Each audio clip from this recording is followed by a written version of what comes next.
What's going on, guys? I just wanted to let you know that from now on, we have free shipping over $50 domestically. If you go to hostile.com right now, put anything in your cart over $50 and you automatically get free shipping anywhere in the US. Thank you, guys. I know you're not frozen. I was doing pretty good there, though. Yeah, why's your camera's flickering? Yeah, I don't know. You know what? You might get stuck with the other camera angle. Ah! Hey, I got a question for you. I brought something up today, Huh. and I think it's interesting. I think people have differing views on the situation. Is Samson Ronnie Coleman? No, no, no. That's one retard. That's one retard that took what I said and twisted it. No, I have been saying for a while. That I'm the greatest Canadian of all time. Yes, but aside from that, that Sergey Yeah. is a top 10 Olympian. Dude, did you see this video of him like at a EDM concert or something walking through the crowd? No, I did. Oh, wait. Bro, you got to see it. It's the crazy. Yeah, dude, look at this motherfucker's shoulders and arms when you see this. I know. What? This is an alien. You know? I know, man. I know. Look at this guy. What is it? Look at the projection of his delt over his arm. It's like a 4-inch, 5-inch gap there. That's fucked. It's not even normal, dude. And no, man, that's the crazy. Imagine what this looks like in person. He's 330 pounds at this condition, you know? I know. I talked to him. So I have been saying that I think he's a top 10 Olympian. I wholeheartedly agree. Well, people think I'm overhyping him. I'm like, are you guys like, seeing what I'm seeing? No, dude, this is crazy. Dude, I've been top 10 at the Olympian. This guy, look at the size of this fucker, dude. That's what I'm saying. And like, I think you guys don't realize when you're seeing this that like, and he gets peeled. This isn't like some guy where like maybe he'll show up in shape. This guy's gonna be dick skin, you know? Like he already looks like he's 3 weeks out. Yeah. Like, do I think he has some flaws here and there? Sure. But do I think that like, you know, this is, I don't want to make this as a comparison, get in Ronnie Coleman trouble, but this is like kind of like a Dallas McCarver where there is some still weak points there, but he's structurally so big and he's so freaky. Plus he has the conditioning that I think he's going to carry him really far. And I think when you see him next to some of the guys that are a little structurally smaller, like maybe a Bonac or a Tonio, you're going to be like, holy fuck, this motherfucker is gigantic, you know? I said the same thing. Yeah. No, I've been on the same page with you since the beginning. It's Paul who's the hater here, you know. Well, no one's listen. I think there's a couple people because I said something in the new on RBP News today about it, and in the comment section, some people are like, "Well, you're overhyping him. I don't think he's that good, or I don't think he's as good as Tonio, or whatever." And I'm like, "Listen, I'm not saying he's for sure going to be Tonio. All I'm saying is, at 6'2", 317 pounds." It's going to be hard for anybody to stand next to him when he's coming in that kind of shape. Yeah. That's all. And like, he's not a six, like this isn't reasonably aesthetically pleasing. His waist is pretty good. You know, he's reasonably balanced overall, and we know he can get in condition. What is not there that is making him incapable in these people's minds? You know, like you see pictures of him standing next to elite bodybuilders and like Damien Cuffle, who's a fucking absolute freak. Yeah. And he still looks like a whole level above that, you know? Yeah. Yeah. I mean, look, one of the things I said was he beat Quint in his pro debut. And he's a lot bigger now than pro he was. Debut, dude. Like that's coming out the gate and beating guys like that, just like, you know? Yeah. Yeah. Right there, that's got to put him in the talks for a top 12, you know? And that's if he didn't improve from last year, you know? I think his biggest weak point is obviously his back. Like I think he just needs it. He's such a big guy that I think the back needs to be thicker. I definitely agree. Yeah. But I think the back and the chest still need some more depth to them. But I think he's so structurally big and he's going to be so peeled and he just takes up so much space that I think he's going to be really hard to deny in a lineup like that, you know? I also said the back poses need to be a little bit different. Like the way he's posing his legs. Yeah. Because I've seen him in a few different variations of this where he puts his leg out or in or whatever. I think he's having some trouble bringing out the detail in the hamstring. Yeah. But like I said, there's a few tweaks, but it just like when you see a guy this size. Yeah, dude, this is craziness. I don't know, man. I just feel like if you stand him next to William, you're going to be like, okay, they both are freaks, but one guy is 6'2". Yeah, I see this as a guy. I don't know if you care that your DMs are popping up down there, but if Steve's saying anything crazy. But yeah, no, I think this is a guy that can, be battling, with the likes of those, like a Crizzo kind of thing, Yeah. where like there is some flaws, but there's so many insane freak level attributes that he's hard to deny sometimes, Yeah. Yeah. Yeah. So I don't know. I got a little shaken, the Ronnie Coleman comments. I'm like, maybe I don't know what I'm talking about. Maybe I'm maybe I'm stupid. Look, do I think that anyone is Ronnie Coleman? No. Do I no. think that picture specifically was extremely freaky? And look, I just spoke about this with some other people too, and the one thing that you can't say, at least about you, is you're fucking consistent. Like Yeah. from day one, before Samson was Mr. Olympia, whatever, you signed him with your brand, not because you thought he would sell $1 million a month, but because you believed in him as a person and as a bodybuilder and his potential as a bodybuilder. And you've remained consistent with that even now that he's not working for you. Yeah. So I think if there's anything people are going to say here, it's like, okay, you can have your opinion of disagree, how freaky it is, whatever, blah, blah, blah. Ronnie is the GOAT. No one's disputing that. But are you consistent with how impressive and how high of a light that you shine on Samson's physique? And it's not just because he's with your company, and that obviously is indicative. So, Well, it's funny because, hey, Seth, how are you? What's up, dude? Look at these What's motherfuckers up, with a dude? I got to get a mustache now. We can fit in with you guys. It's funny because when Samson was with the company, everybody thought, well, you're just saying that because he's with You're your just company. biased. Well, what's the excuse now? Like, I was saying it before he was with the company, and now I'm saying it after he's left the company. Yeah, I mean, so I'm like, the proof is in the pudding that you brought Samson to the brand because you believed in his greatness. Yeah. He's an exceptional human being, and his potential as a bodybuilder is extremely, extremely high. So, I mean, like, it's saying anyone's Ronnie Coleman is crazy. I'll agree with, but do I think that hold on. it's a freaky ass photo? I agree for sure. Hold on. I never said that. The reason that I didn't see what you said, but the reason that came up, I was talking on the news channel, and I said, we don't have a Ronnie Coleman of our era. yeah, Ronnie Coleman had a gap between him and second place. And he ran the fucking table for 8 years until Jay finally caught up. And I said, we don't have that now. We have a few guys at the very top, like Andrew, Samson, Derek, that are basically one peak apart. yeah, Whoever peaks the best out of the three of them is going to win.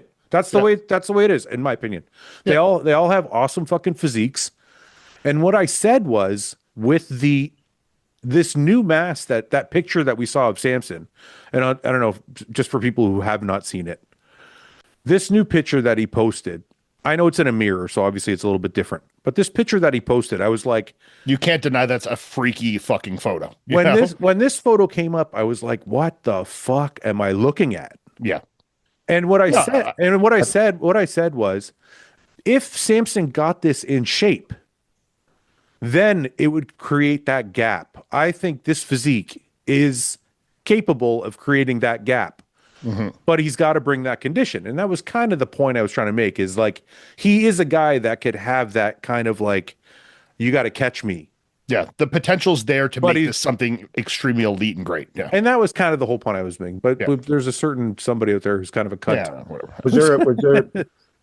Are we taking things out of context? Is that what has happened? Yes, as usual. Yeah, I've had that happen to me a handful of times. But I didn't see that picture of Samson. That's fucking wow. Isn't that nuts? Yeah. Well, I mean, look, the guy was all the way up to 350 something pounds, and it wasn't fat. So obviously he's put on some level of mass. You know what I mean? Yeah, if he can, like, look, I still am cautiously optimistic that I putting know. on the weight, I know. But do I think that this, because of the newfound mass, that the potential is there to make this something really special if he can get into condition with that new amount of muscle? Yeah. Definitely. It's a high risk, high reward thing. Yeah. Like, if he brings in with the new muscle, the level of condition, can he be fucking absolutely bonkers? For sure. Or it could be that it's really hard to get down. He ends up pushing himself too hard and he ends up a bit withered away like last year, or he doesn't get in condition because it was too much weight to come off. So it's a high risk, high reward that I think is very exciting for sure. I'll say this: if I was in his position, I would have taken this leap last year, just because I thought getting smaller was not ideal. But the high risk, high reward, I think, in me personally, I like the risk. Yeah. I I mean, love at some point in your career, you gotta roll the fucking dice, bro. You Like have you to. you've been winning, then you went all the way to fourth. You're like, all right, I just gotta swing for the goddamn fences here. I'm gonna be as big as I can and fucking let the chips fall where they may, push as hard as I can to get in the best condition with this new muscle. And maybe it'll get me a bit more breathing room that I didn't have last year, that when I pushed down, I didn't have quite enough left. I think he's the only one to make that big of a risk on it.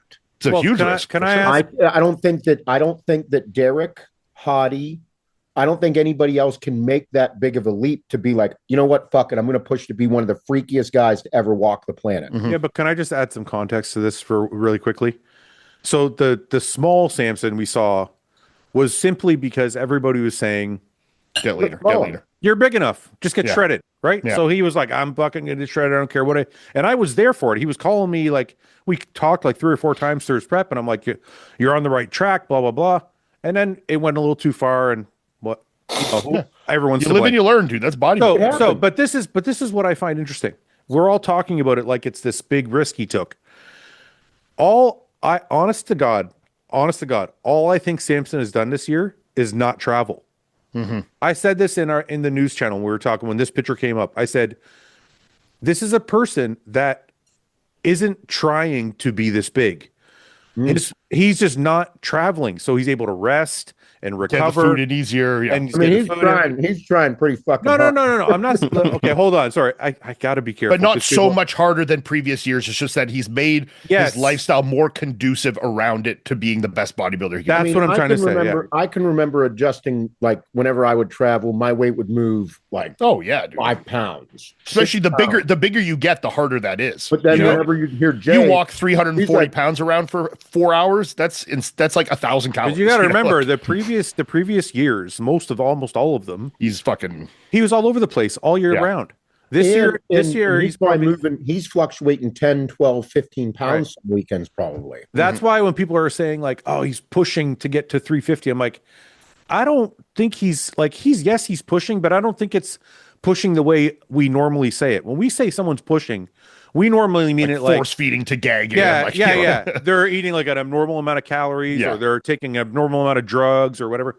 I literally think he's just resting, and he's doing what he always does, but without the travel, and it's resulting in this compounding of, the A physique that recovery. was just ripe and ready to grow. You know. Yeah. Yeah, and I think especially after last year, after like dieting that hard, I think his body would like rebounded the other way. Yeah. So No, I'm excited. I mean, look, if he can pull this all together and that muscle is as much as it looks like it is, and he can get his conditioning to the level it needs to be to win, which I don't think is as high of a standard as other guys need to be. You know, we've seen him, if he can get it even to the level of where he won the Olympia, but with 15 pounds more, it's going to be a hard Samson to deal with for sure. You know, well, I think he's the next Ronnie Coleman. So whatever. Paul, you look 14 years old. Yeah.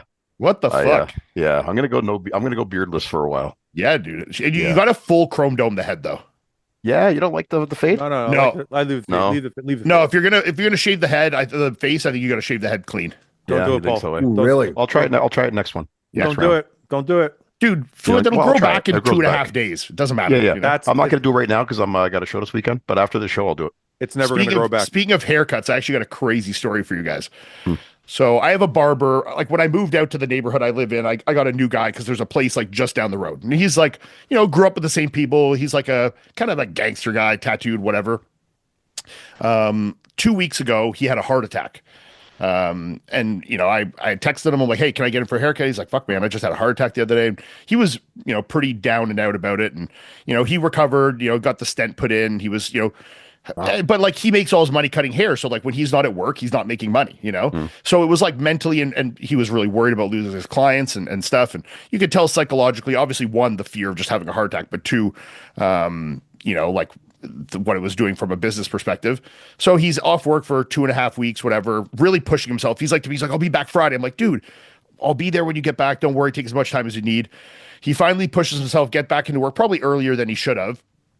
Gets back to work for one of the first days, or the first day he's back. There's this, just in the area we live in downtown, the like Carlton Place. It's like a small country suburb. There's one homeless guy, just one that like lives downtown with like a shopping cart, and you kind of see him around.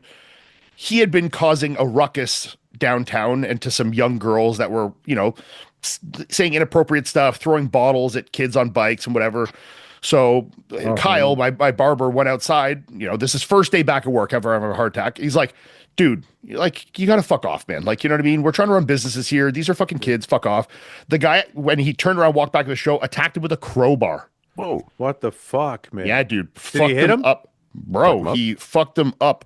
Big fuck up. Really? Yeah, bro. His arm was like broken spaghetti noodle, like broken in 3 places, got hit in the face, had contusion in his face, broken ribs and like punctured lungs. And oh man, yeah. He got like ICU surgery fucking from this goddamn bum, dude. They put the guy in jail? To my knowledge, but you know how they are with homeless guys. This guy will probably be out in fucking 15 minutes because they don't want to waste money on the fucking system putting him in jail. So, oh my but god, I feel brutal for him. I wish he has a GoFundMe, and I didn't say this to try and pitch his GoFundMe, but he has one that maybe I could find and we could put up here. Text it to me. Fucking I'll put it up. Put it in the link, but yeah, this poor guy, man, like he's honestly such an awesome guy and has got like, young kids and works hard. He owns this shop and, has made a nice little business. That's like a cool vibe there. And, he always like makes a super hard effort to like get me in. If I'm traveling and his schedule's full, he'll stay and find a time for people. And he's just like a good dude and like trying to, help fucking young kids that were getting fucking abused by this goddamn bum. And then the guy takes a goddamn crowbar to him and put him in the fucking hospital. It's brutal, dude. Wow, man. Send me the link. America. Everybody watching, make sure you check the description. Okay, I won't put it in the comment section. Check the description of the video. I'll put it there. Yeah, but even $2 would be a help, guys. I'm sure. Yeah. Because he's going to be out of work for a while. Like, his arm's broken. He cuts hair for a living. This could be 3-4 months that he can't work and make a living for himself. It's not like he's getting pay, sick pay from a company. He owns a barbershop. Like, he's just not getting paid, So I'm sure it's mentally and physically very tough for him, especially literally just being off 2 weeks for having a heart attack and then comes back and gets fucking, so I feel for the guy, man. I fucking heard about this. I'm like, holy fuck. I texted him and he's in a rough spot for sure. Yeah. Right. Hopefully everybody can chip in a little bit and we'll get him taken care of. Over. We were talking about this before you guys got on, but really quickly, I want to cover it one more time real quick. Paul and Seth, your thoughts. 317 pounds, 6'2". Paul, me and you got a bet going, buddy. I know we do. Are you still saying top 10? Yeah. I am. Bro. Are you not after seeing this? It's a tough top 10 to crack. It's 317 pounds, Paul. That's not going to be impactful, no doubt. Like that's where he loses me right from the back there. Yeah, but he's 317 pounds. I know that you can't deny that. And he's look, I'm not just saying it because that's all that matters, but he looks like he's 4 weeks out. Yeah, and some of his shots are nuts. And it's reasonably aesthetic, and it gets an extremely good conditioning too. Hey, dude, his stomach's not hanging over his pants, dude. Not at all. That's crazy. Yeah. So now that we've all seen it, Paul, I know he loses you from the back, but it's only 2 poses. Are you still sticking to your bet? Well, let's go through the top 10, and then we can see where you think you might fit in. Well, we already know who the top 6 are, right? We got, Martin. Where do you, Paul? I'll ask you this question: where do you see him next to someone like Crizzo? I don't think he's in Crizzo. So where do you think Crizzo? Like, let's actually just look at the physique objectively. I actually don't. So it's Crizzo either. I'm not saying I think that beat him, but I think that that's a very good comparison. That is a really good reference. So I see Crizzo as an 8-9 guy. Okay, so and what do you think Crizzo has that is in a dominating fashion? Wait, hold on a minute. Time out, please, for 1 second. You said 8-9, but Crizzo just beat Tonio, who was 7. Right. I put Tony in that group too. I put Tony in that 7 through 10. Yeah. So do you see him in the 7 through 10? No, I don't. Because then you got William Bonac in there too. So you don't think that you don't think he could beat Bonac? No. Interesting. Okay. Yeah. Just my thoughts. Paul, he's a big dude. And he's super impressive, and certain shots are wild. You remember what we're all here for? 4 different opinions. You remember the bet though, right? No, I don't actually. You have to wear a dress for a week. For a week? Yeah. To work. Everywhere but work. one of the Arabic men dresses. Yeah. Right? Yeah. Okay. Okay. Fine. Yeah. Okay. We'll do that. Yeah. We'll do Okay. that. What do you got to do again? I'll wear the same thing. The Arabic man Okay. dress. Okay. What? That's not even a punishment for you. I know. That's your people's garb, heritage. bro. I'll wear a Scottish kilt. The Arabs fucking love wearing that shit. They're like, this is awesome. I get to wear this I shit did. now. When I went to Dubai, I put it Yeah, on. they I go was like, home and they wear that shit every day. You know? when I went to Dubai, I put one on and take it off the whole time I was there. This is Yeah, it's amazing. awesome. I wore the same one. It was I amazing. wish, dude. I'd love to wear that. Now, correct me if I'm wrong, but most of them have pants, right? Just really long shirts. What do you mean? The Underneath? Arabic men's outfits. Hey, dude, you know what? I'm not Arabic enough to tell you the truth. I wore boxers underneath mine. Because my next door neighbor wears a lot of that kind of dress. And I don't think my dad ever wore pants under his. It's like a kilt, Paul. You're supposed to be completely butt naked underneath it. I don't think they no, are. you Bring it were up. on. Ask Google. That's Google. Okay. Well, What's the proper name for one of those? dish. Yeah, I don't know I what can't you just pronounce said. that word. That's the only name I know. There's another name for it though. Do Arab men wear pants? They don't wear pants. I know they Just don't. say wear anything under. Wear pants under their robes.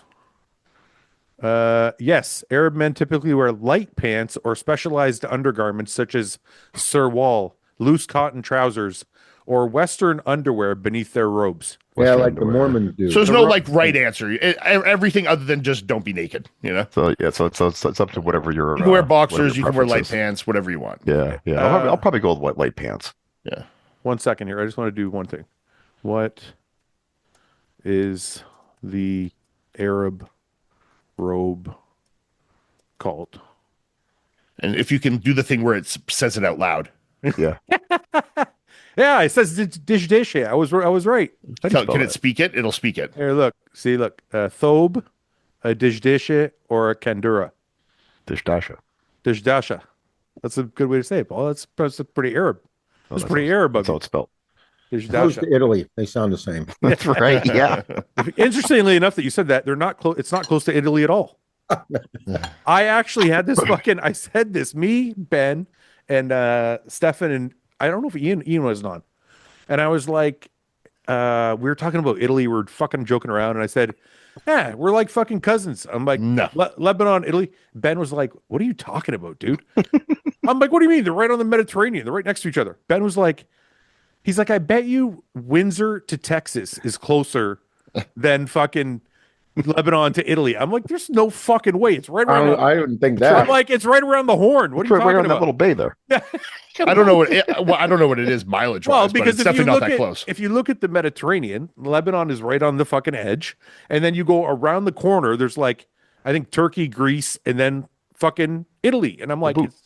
I'm like, it's right there. It's a peninsula. So I look it up. I map it. Right. We do Apple Maps while we're on the podcast. Yeah, 3,800 kilometers. Yeah, Windsor to Texas is closer It is. than Lebanon to Italy. No literally is. shit. Yeah, it was wild. I was fucking blown up.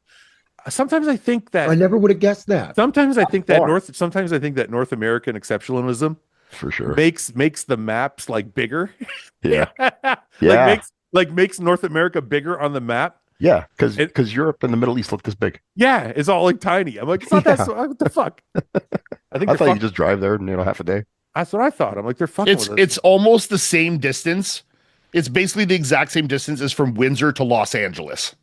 Yeah. Oh wow. Like literally from east to west North America. That's about 3,900, 4,000 kilometers. It's like almost the exact same. Ian, do you think they fucking propagandize this with the maps? Well, the you have to remember with the maps, it's called the Mercator projection, right? So like because you're taking a globe Like a world. and flattening it into a thing. So some things like Russia looks bigger than it is, and things like Australia look Australia is huge, but it looks way smaller on a Okay, map. don't fucking So it's fuck how the with me. projection is. Ian's propagandizing me now too. Listen to me. If It's I a true thing though. The Mercator projection isn't accurate. Listen to me. If I pull up a map right now, right here, let's just do it. It's going to look way closer for Just sure. watch. Just watch. Yeah. Just watch. Yeah. Yeah. Map of the world. Yeah, but that's what they call as the Mercator projection when you flatten out a globe onto a piece of paper, and there's distortions with how certain things amplify onto it, right? So if we look at this, for example, right? Look at like, dude, like Lebanon is fucking right here. Yeah. okay? Yeah. And Italy, okay, Lebanon is right here, and Italy is fucking right here. Look how close that is. Yeah. That's closer. So It's the now exact same. they're saying Windsor all the way to fucking Las Vegas is the Well, same. LA, even more west. Is the same distance. Yeah. And I'm like, How? that's not. They're Yeah. they're fucking with us, man. Yeah. Yeah, it's the Mercator projection. It's like a lot of Europe looks more condensed. That's Some things why- at the sides, like Russia, look big. But the Australia actual- looks like Australia is way bigger than it shows on the map there. you Wait, know? I have to ask that. I know So they're that. not- Me and Ben had this fucking argument one time on the podcast. He goes, Australia's bigger than the United States. Yeah. I go, no, it's not. He goes, yes, it is. So we looked it up, and if you actually take the actual size, Yeah. take Australia and put it over the It's United huge, States, dude. it's bigger. Really? Yeah. Let me Yeah. go Yeah. back to that map. Why don't we see that? The biggest continent on. It's not on the the map, Paul, planet. but in real life it is. Like, look how No, small but I it know, but I looks. just want to see what it looks like on the map. Look how small it looks. Wow, but it's actually bigger landmass It's wise. bigger than the United Yeah. States. Yeah. Wow, that's crazy. I never knew that before. I think, Seth, you need to explain why your country propagandizes us all so much. full of a bunch The of white empire. racist cocksuckers. Like the United States. Yeah. United It's the States is center like of the this world, big. dude. Yeah. Yeah, United States is like giant. United States is the same size as Russia. Everything else is Yeah. like this fucking big. Russia's But I mean, Russia's whenever- getting it big too, though. Like Russia looks way bigger on a map than it really is. Yeah, It's but obviously the biggest country, but it looks like double what it actually is. You know? But I wonder if the United States was like, we can't let Russia. like be pull bigger that than map us. back Right. up again. Like look how big Russia is compared to I know, Ian, but Canada. that It's makes my crazy. but you that know? makes my point even more yeah. because the United States is probably like, we can't let Russia. Like be look that- at Russia. Oh no, It's look how like big this half is. the world. You know. Right. Yeah, For sure. Yeah, it is. Yeah, right. Yeah. Look And then how like small Greenland, look how small Greenland China is like Greenland's like the same size as North America. Like it's all weird, you know. maybe Yeah. it's just that map. One second, let me pull up. No, it's just Now, the Mercator projection. The Mercator projection is real. Yeah, It even this one's a little more accurate. that's way better. Yeah, Yeah, look way how big better, look but- how big China is here. But Australia still looks a uh, lot smaller than the U.S. in that map. it's getting closer, but Russia Closer, looks a yeah. little more accurate. And, Yeah. China but looks it's a little still, it's bigger. still, Yeah. it's never, it can't be perfect because you're taking Right. a globe and flattening it out. You Yeah, know. yeah. There is, But I thought the world was flat anyway. Well, that's a whole different conversation. Right. That's not quite been figured out yet. I know. Right? we're still working on it. Still working on it. But there is a name for the map because I was watching something a while ago about they were taking the continents, the actual size of it, the land masses of it, like in context, and putting them over top of one Yeah. another. Yeah, I know. It's shocking when you see them do that sometimes. You know? Africa is massive. Huge. Yeah. Massive. Well, because all our lives growing up, you're used to seeing this map over and over again. Your whole Right. like going all through school, and then one day they're like, "Yeah, that's not real." We're like, Yeah. You're like, "What I'd the never fuck?" heard this before. Yeah. Yeah, Really? Like Oh. Seth said, some of the countries in Africa, like they look like these one little country and they're like the size of fucking like half the US, you know, like Yeah. it's so So- fucked. So I knew this, like I didn't know the name of it, but I knew that like Australia was bigger. Like I figured this out, through doing the podcast and having these conversations. But I still didn't realize that Europe, like Lebanon and Italy, were actually miles and miles apart. Yeah, 3,800. Yeah. Like it's so fucking crazy. That's This so whole far. time, this Yeah. whole time, I Yeah. thought me and Paul were like cousins. yeah. Yeah, I thought so, too. 39 That's what it hour looked like. drive, it says. Yeah. That's retarded. Yeah. Anyways, I don't know how we got there, but Who cares? Good Interesting, combo. though. Very Seth, what, interesting. Times. Seth, what's going on, man? Oh, that's Nothing. no. Wait. We got carried away because Seth, Paul said what he thought. Seth didn't say what he thought. What do you think about Sergey? Oh, Sergey Danilov. Well, that's who we were talking about. Yeah, We got off on I this saw the map picture. thing. I saw some other picture of him with crazy fucking delts, and I was like, "Boy, this dude is." I told him to pull that up already. Yeah, before you got that. Mhm. the delt one. Yeah, it Yeah, was yeah. mind blowing. His back is not great. No, it's not Not amazing. But I do think that this guy is this. Yeah, I saw this. I got him to pull this up first thing. I'm like, did you see this video? Dude, the It shoulder legitimately- Look at projection those doesn't, things. it doesn't even make sense. Yeah. No. But I think that I do think he has a solid chance to be top 10. But you think he will? I- Will he I- be top 10 though? I do. Look how small Larry Wheels looks next to him. That's what I Look mean. at the This shape too, is dude. Like that's so fucking like it's nice. enormous. He's enormous. Yeah, Larry's like 270 here, probably. You know, But the question is, Seth, do you think he will be top 10? You know what? Would you bet on it? Yeah. Would you wear a dress for a week? A dish. Yes, this dash. I'll do that for fun. That sounds awesome. I'll wear a kilt. Yeah, fuck yeah. Part of my heritage. Dude, this guy's Hey, who are we saying is in this realm? Well, then? seven through 10 is Crizo, Tonio, Bonac, Curry, Vito. Like those are like the guys. Vito's that are, out though. no. I know. I'm just Yeah. saying like that's Baruz, if he gets a visa. that's the caliber of athlete we're talking about. Yeah. I think with especially with a few players missing this year, I think for him to make a top 10 is very achievable. Yeah, I think this year would be the year that he would be able to do so. Yeah. If he, I mean, this is the thing within this realm. This is what makes it hard to put him in the top 10.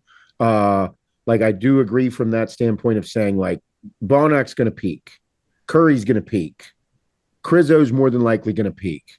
Just making sure that that dude's fucking huge. This guy will peak. I have zero doubts in my mind. He's going to be shredded. Like, look at this dude. This is. I'll put him. I could put him in. I could say he would be 10th place. I could see him in 10th place. That's where I see him 10 to 12. I'm going 8-9. Yeah. How about you, Fouad? I agree with Ian. 8-9. 8-9, eh? Yeah. So you think he beats? I think he beats Bonac. I think he beats Bonac. Yeah. So you guys, I think he beats Crizo or Tonio? I think Crizo and Tonio are both ahead of him. I think he's like battling with nine. them, but I think he can beat Bonac. I think he's. I think. Is there anyone we're forgetting that would be in that group? No, because Hunter's not in. Jordan. There's Brandon Curry. I mean, Brandon Curry could be, but I think he can beat Brandon. And Baruz getting there is probably going to be tough, but I still think he would beat Baruz. You know, Baruz is 11. I think he's way too big for Baruz. That's what I mean. This guy is fucking huge and he's shredded. It's just that it's not like smooth. I know smooth. I know people at home are like, "Well, sizes and everything," but it's not. You're right. Bodybuilding. He's also got shape. He's also got condition. He's missing one body part. The back poses aren't great. He doesn't pose. He's got freaky ass legs, huge arms, crazy shoulders. Shape. He doesn't pose the hamstrings. Because he's like his quad sweep isn't great. Yeah, but Paul, it is. But Paul, hold on a minute. Is it? Yeah, dude, look at his like side chest with this sweep off his quad. From the side, yes. From the side, yes, but from the front, Paul, I still think it was insane. From the front, his delts don't look real. His delts are crazy, and his waist is not big, so it's a good V taper. Well, you saw in that front double next to Larry, like his shape looked great. Well, let me see his quads again from the front. Do that video with Larry. You're not do the video with Larry. Right, look at his quads there. Don't you think you're lacking some sweep there? Not for a 6 foot plus guy, dude. That's crazy. I'm fucking. But with the super wide shoulders, you don't think that's going to look like? No, I think it fits in nice. I think it looks awesome. Paul, that's a great pose. Yeah, Paul. If we're being 100% picky, oh sure, but yes, his sweep could be a little bigger. But I would never look at that and say it's a weak point. But Beiruz, who's got weaker quads, in my opinion, was 11th place. Yeah. Yeah, no, he was I'm not off saying this and is was what 11th place. I'm just having the discussion. You know, like, do you like? Yeah. No, you're trying to weasel your way out of your bet. I'm just having the discussion. I like talking bodybuilding. No, I'm happy to, but that's why we're having like this debate. I think, honestly, the back needs more thickness, and his back poses overall because he doesn't do a good job of posing the hamstrings. Mm-hmm. Yeah. Do you guys think he beats Quint? He already beat Quint. Yeah, he beat him last year in his pro debut. Yeah. He beat Quint before he put on before he did 120 IUs a day of growth hormone. Was Quint as good as he was this past year in Toronto? Yes, he was comparable. Like they both probably got better. You know what I mean? Like Quint got better, but so did he. Mm-hmm. Okay. So it's gonna be interesting to see. But I don't think top 10 yet. I think I see him in the 10 to 12 range, maybe 10. But that's where I think is going to be the highest. Do you think he beat Regan? No. I do. Really? I think that's it. I think Regan's looking pretty impressive in his updates. I know he'll beat Regan. Yeah. He'll beat Regan in certain shots, no question. But Regan will beat him from the back easily. Right. But I think side and front. Yeah. But will Regan bring the conditioning that he needs to bring? Right. And retain the fullness. Mm-hmm. He is looking good right now. So, hopefully he does. Like there's two things you can bank on with that guy. He's going to be fucking big and he's going to be ripped. Yeah. Mm-hmm. And he's going to be full. He's not going to be, he's not going to be, he's not going to be, that guy's been ready for like 6 months. Right. Yeah, right. I mean, that's what happens when you take growth hormone for breakfast. You take 100 units a day. You just look good all the time. You know? Hey, after seeing this and hearing this about these guys, I'm kind of like, I kind of want to see what 100 IUs feels like. Yeah. I would love to just see what it feels like, I love the freak factor of him in the show, though. Like the unknown freak factor of him, Yeah. It's awesome. Well, imagine him standing next to Samson or Andrew. Like, that's what I was about to say. It's interesting as Suki brought it up. If you remember when Samson did his first Olympia, when they do the alphabetical order, Samson came out next to Rami, and that's where he got his first look. People were like, "Holy fuck, Samson compares to Rami," and I think it kind of catapulted him a little bit. Well, Sergey's last name, Yeah, Dauda and Danilov. So he's going to come out standing next to Samson. Oh, right. Yeah, First, he'll be right before him. Yeah. Well, that's gonna be cool. Well, that's what I'm saying. So if he compares at all, Yeah. like even size wise, it's going to give him a boost. I just like Then we'll know. the dichotomy of bodybuilders we have right now. Like you have some of these like taller, freaky guys, then you have like the really pretty, smaller, like Tonios, you know, the Martins, like you know, guys that aren't quite as gigantic. Like you just kind of have everything in between. You got like the fucking just gigantic balls, like Nick of muscle. You know, like there's just and like the Andrews that are tall and long and aesthetic. Like there's just such a sick like blend of bodybuilders right now. There's no two bodybuilders that you're like, he kind of looks like him. They're all so different and unique, and it's sick, you know? Yeah, there's a lot of young talent. Actually. You know, it's A lot of funny. young talent coming up too. I can't think of two guys that look the same right now. No, I mean, even the ones that you say they are like, it's like Andrew and Samson, just because they're tall and black. It's not because they actually look that much like. Closest might be like Lunsford and Hottie. Yeah. Yeah. I was thinking William and Brandon. But even then, that's super different. Maybe because they're short and black. That's yeah, exactly. Like a little bit more of a disparity in their career so far, but Joe and Nick, you know, presents that. Yeah. They actually have similar physiques. Yeah. That's probably the most similar right now. Yeah. So we're gonna see that this weekend. How much? Okay, so the show's this week. Tampa's this weekend. Okay, I want to know your honest opinion. Like as if cameras are off. How much Joe hype is real? And how much is Joe gonna get? Is Joe gonna get like people are gonna be like, you hyped yourself way too much? I think he's gonna deliver. I was impressed with him last year.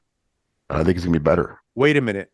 Deliver in what sense? Because he's saying he's gonna beat I don't Nick. think he's gonna beat Nick. No, I don't see that happening. No. Okay, but okay, but when you've been saying you're gonna beat Nick for 8 weeks, then has he been saying that though, or is just saying he's gonna? I don't think he needs to beat Nick run. for this to be a delivery and a win here. Right. Yeah. You know? I'm not saying he has to beat Nick. All I'm saying is when the guy's been saying he's going to beat Nick for 8 weeks. Yeah, I mean, as he should. Is he gonna deliver in a sense that it'll be a good enough look that people will be like, I didn't beat Nick, but he looks fucking awesome. As long as he pushes them, then I think he'll live up to that hype.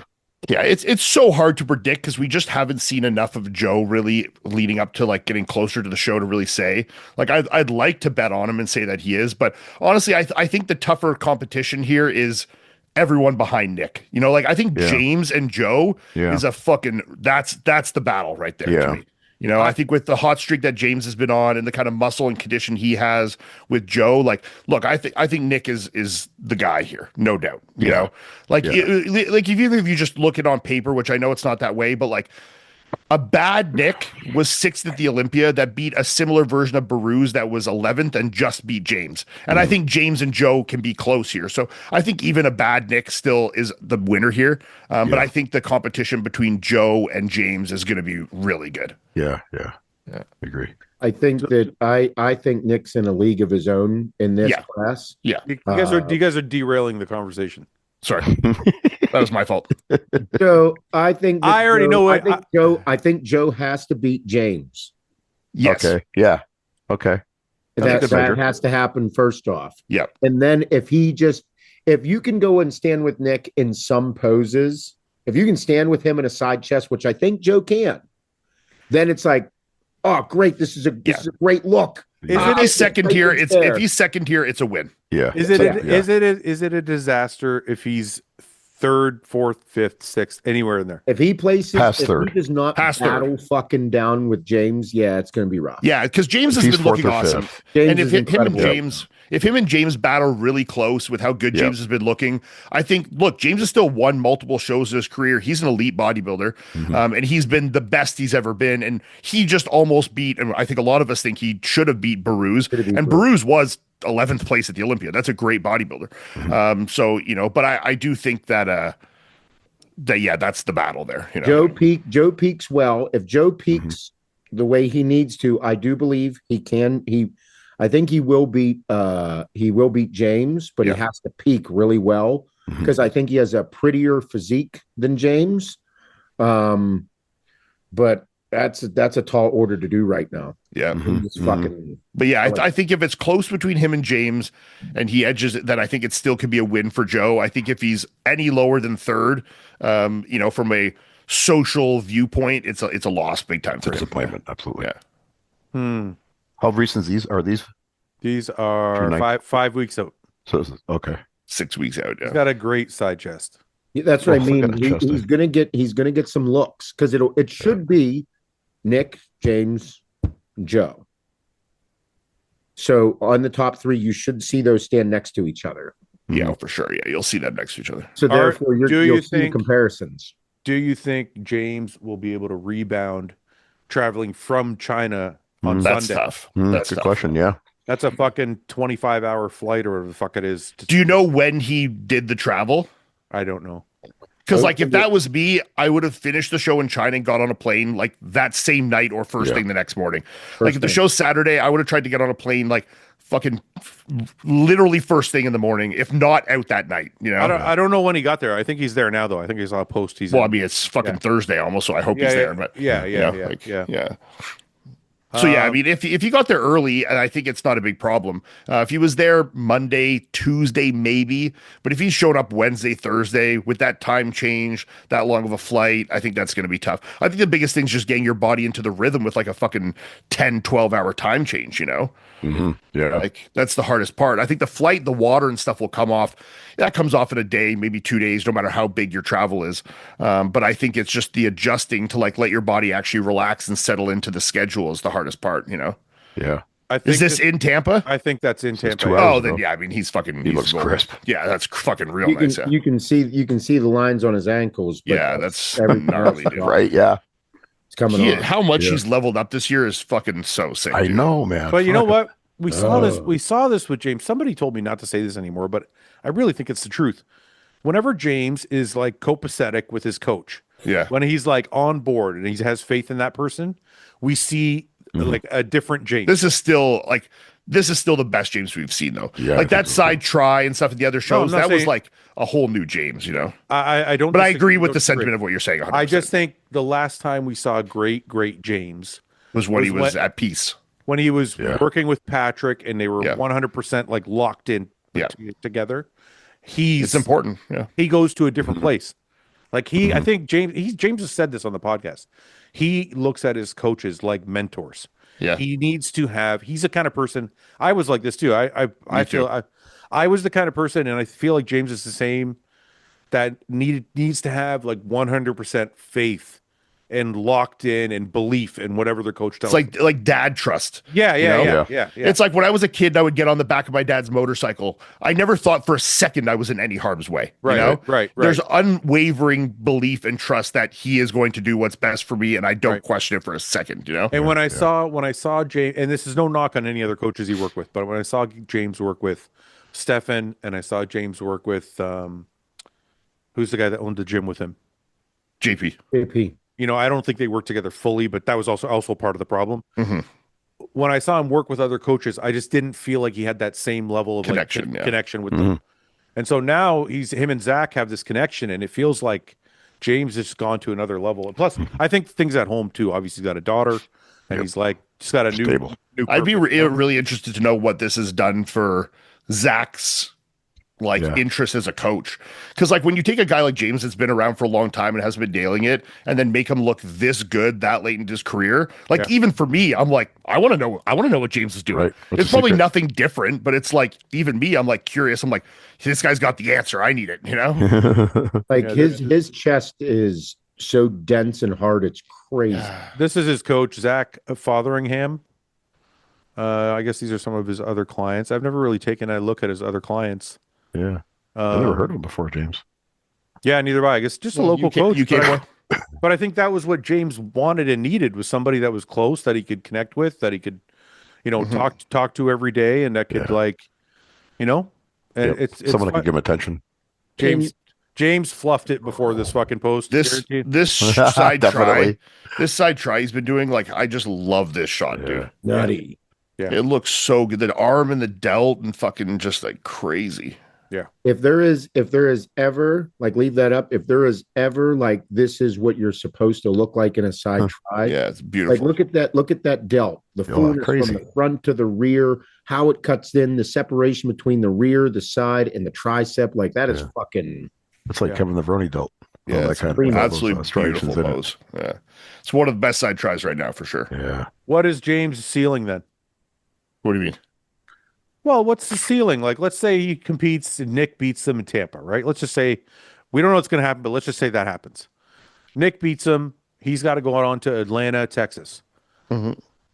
I predicted that James would be at the Olympia this year. Do you guys feel the same way? I'd like Is to he going to see- win one of those other shows? I think it's with who's left after Nick. I think it's his chances as good as anybody else's. You know, Yeah. Does that mean yes or no? I don't know who's doing Texas. yeah, I don't know who else out there. Like I I'm might trying be, to nail you guys down. Come on. Well, give us some names of who might still be competing. Well, Regan. Regan, Joe, Charles Griffin, Patrick Moore. I think a good James can Ken- beat these guys. Yes. Yeah. Ken is out there. Yeah, I but we'll don't- see against most of those here in Tampa. I so. don't think there's no top 10 guys left. Let's just put that out there. Okay. Well, and he almost beat Baruz, who's one place after the top 10. So Right. That's my point. you know, if Regan out of that he's got the best odds. Him and Regan are the two. Yeah. I think. Yeah. Yeah. So wait, how many shows? If it's James, Joe, and Regan, 3. 3. Yeah. Three shows left to qualify? Atlanta, Texas, Austria. Yeah. Okay. Austria. I could see James doing Austria. Yeah. Austria right. could be a good win for him. If But he I bet doesn't you get it I bet here. you Regan would go to Austria too. He does international Yeah. shows a lot. Yeah. So So, who's predicting here that James will make it to the O? I think we're I'll make going it to the we're O. going for James. Get to the O, homie. So does- I think so. Yes. So do you guys think getting back to the big Russian dude again? Do you think James That's where had his I was best? going. Okay. I was I like coming it. all the way back around, Paul. That's I, why knew- I know you I won't was that bringing way. us all the way back to the Olympia. Then we go, okay, now where's James placed at the Olympia? He's Right. like, listen, I'm not wearing a fucking dress. I personally don't think that James can beat Sergey. No.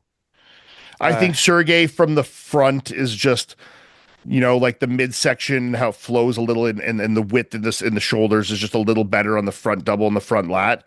I mean, James's front lat is amazing, but I think that's a good thing competition. But I think where James is the weakest is in the clavicle width, which Sergey has in spades, and in the back, where James is a little weaker. And I think that's also Sergey's weakness. So I don't know. I think that's a good one, but I think that Sergey can beat him. Mhm. I That'd be actually an interesting disagree with you. comparison. I disagree with you on one point. Hmm. I actually don't think James has a great front lat spread. Not because I think it looked awesome in the shows. just let me finish explaining. I'm going to show you the pictures just so you know what I mean. I think it's more of like the tie into the front delt and arm, but James, he does the same thing on the front lat spread as he does on the back lat spread, and it's he pushes his spine all the way out, and I think his pose would be a lot better if he would flatten out his spine. can you show? And you know what I'm saying? I'm gonna try and show Yeah, you. I need to visualize what you're saying here. You know what I'm saying? We've talked about it before. You know when guys bring their elbows way too far around? It's that kind of thing. Let me just find where James is posing here. I just think he could look like you see it here a little bit. It's not as much there. Give me a second. Let me get him in actual shots. Here's one. So you see when he finishes the pose, everything is kind of rounded too far. I don't know. I think it's pretty good. I think what honestly hurts him here is I think the separation between the arm and the delt. It's not like I know, like but Sergey's the shoulder bubble into the arm is a little lacking. But I think the pose is fantastic. no, but that's why that's happening because he's lifting the shoulder girdle up instead of the chest. Yeah, It's almost like he's flexing like his here back instead of foot. here. Yeah, Like I if he see, yeah. like if he would drop the shoulder girdle and lift Yeah. the chest from the Yeah. the sternum, you Yeah. get that all the pop a bit more. he would get more pop in the delt, and the Yeah. chest would have more striations in it. Yeah. Yeah, I because agree with you there. you Yeah. can We see change the the angle a full- little bit. He's too, but pushing his sternum inwards Yeah. Instead of up. instead of outwards. That's Mhm. why it's a good pose, but it's almost like he's forcing the back around instead of lifting the chest and spreading it around. He probably thinks that gives him better taper because of his lack of shoulder width. Yeah, I'm sure it does. I got to show somebody what I mean in like a different pose, like the way it like should look. Like watch this front lat spread. This guy's crazy physique, by the way. It's like insane. See how his chest is pushed upward? Yep. Yeah. Yep. See, like Yep. From No the sternum. traps. see No the traps. see the shoulders are flat all the way across and pushed down. and the center of the sternum is pushed up, and then but he's still able to pop the lats out. That's like, I think James's front lat would look better if he tried that.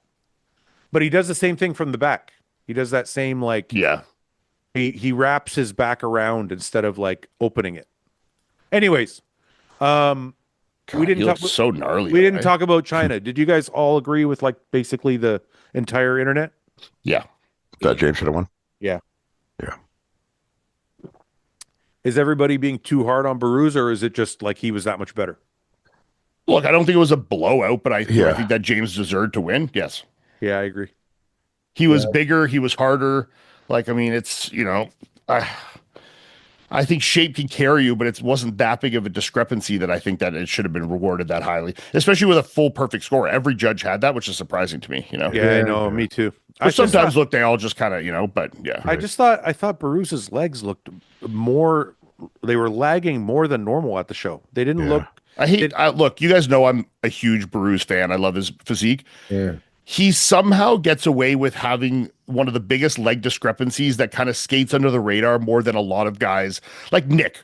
We talk about Nick's leg discrepancy all the time, and people do, but it's not that bad. Where Baruz's is massive, but it's kind of like not really that. You know why? Pronounced. It's because his waist is like this big around. Yep. Yeah, that's so it's kind of like the illusion doesn't look as bad because his waist is like it's still a big discrepancy though. Like the quads are thin. I know, but when you see him do a front double, because the waist is so fucking small, your eyes are elsewhere. Yeah, there's still like a little bit of an X frame. You know what I'm saying? Yeah. Yeah, I get it, but I don't. Here, watch. Let me just pull up. I'm not saying like, listen, I'm not saying Bruce should go to Bruce's Instagram. Oh wait, I'm just gonna pull up Bruce by himself. Yeah, I think there was some on his Instagram that looked good. Was there? Okay, let me go back. Like, and he was doing a check-in. You can really see the discrepancy. Like this. Here, there we go. It's perfect.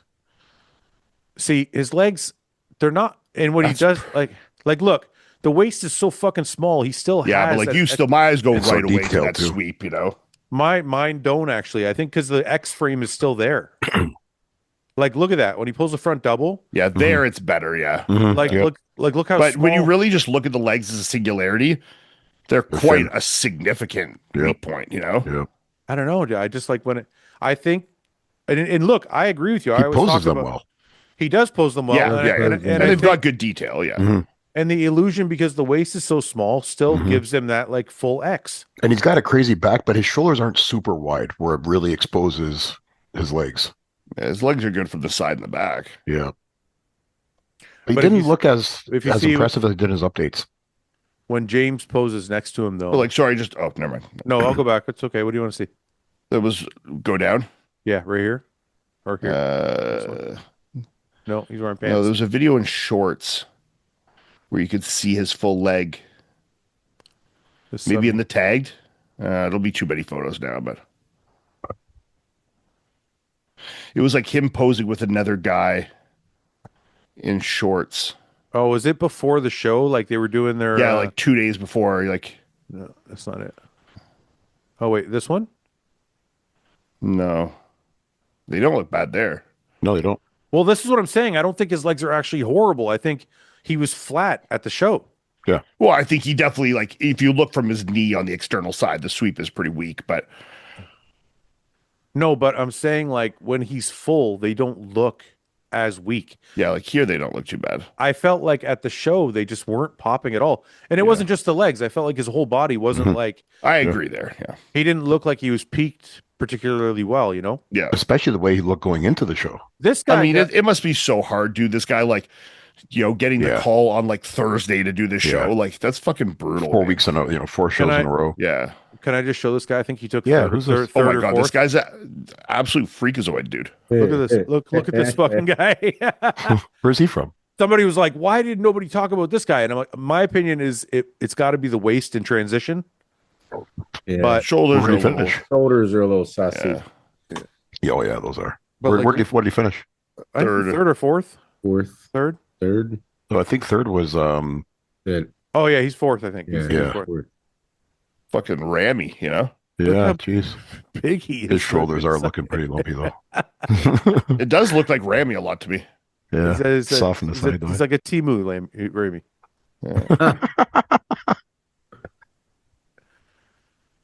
I don't He's know, good, man. good for the back too. This Look is at this. Look at this shit. Look at at that fucking thing. yeah, Oh, wow. It was wild.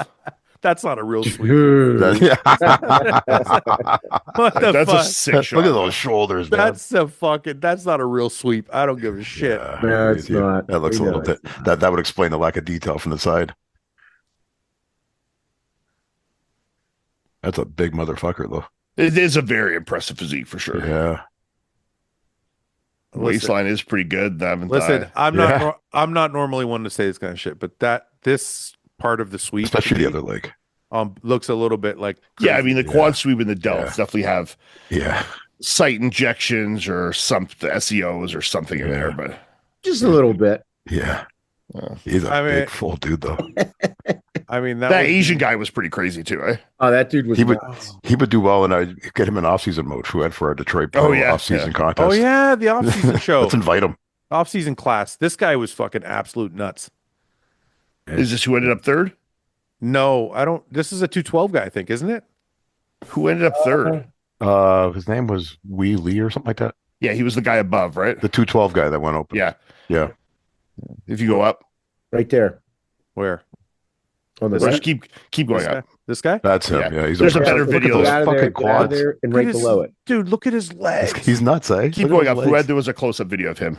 Yeah, there was. Oh, there. Yeah. Yeah, that one. He's got shape too. Oh my Look at god, that dude. fucking thing. It looks like he's 16 years old. Dude, those legs look real though. They do look real. Yeah. They look like genetically modified or something. Ian nuts. didn't make a noise. Are they What? real? Are they real or not? Hell yeah, he's fucking Asian, bro. Yeah, I was gonna say. And he's actually got a See good that back, shitty too. back. Asians got sick legs. Oh, the dude, the hamstrings though. Look Come at on. that thing. Yeah, dude. yeah. Well, Look he's going at to be the- missing the entire posterior chain, but Yeah. His back isn't that The bad. entire posterior chain's gone. Just flat. There's nothing. No, No he's got good. No, he's got good His back is hamstrings. pretty good. no hamstrings. Okay, they're not great, but there's good calves. The back's actually pretty Yeah, good. back's pretty Yeah, good. back's for pretty sure. good. Not compared to the quads. Man. Let's see his Look at last spread. Dude, Fouad. look at them quads. Let it do a last spread. I'm so jealous of his fucking legs. dude. This is kind of like 90s bodybuilding looking to me, you know? Yeah. Yeah. I'm so jealous of those Like fucking little quads. Danny Padilla type shit. Yeah, yeah. I'm jealous of his youthful looks. Yeah, you're so old.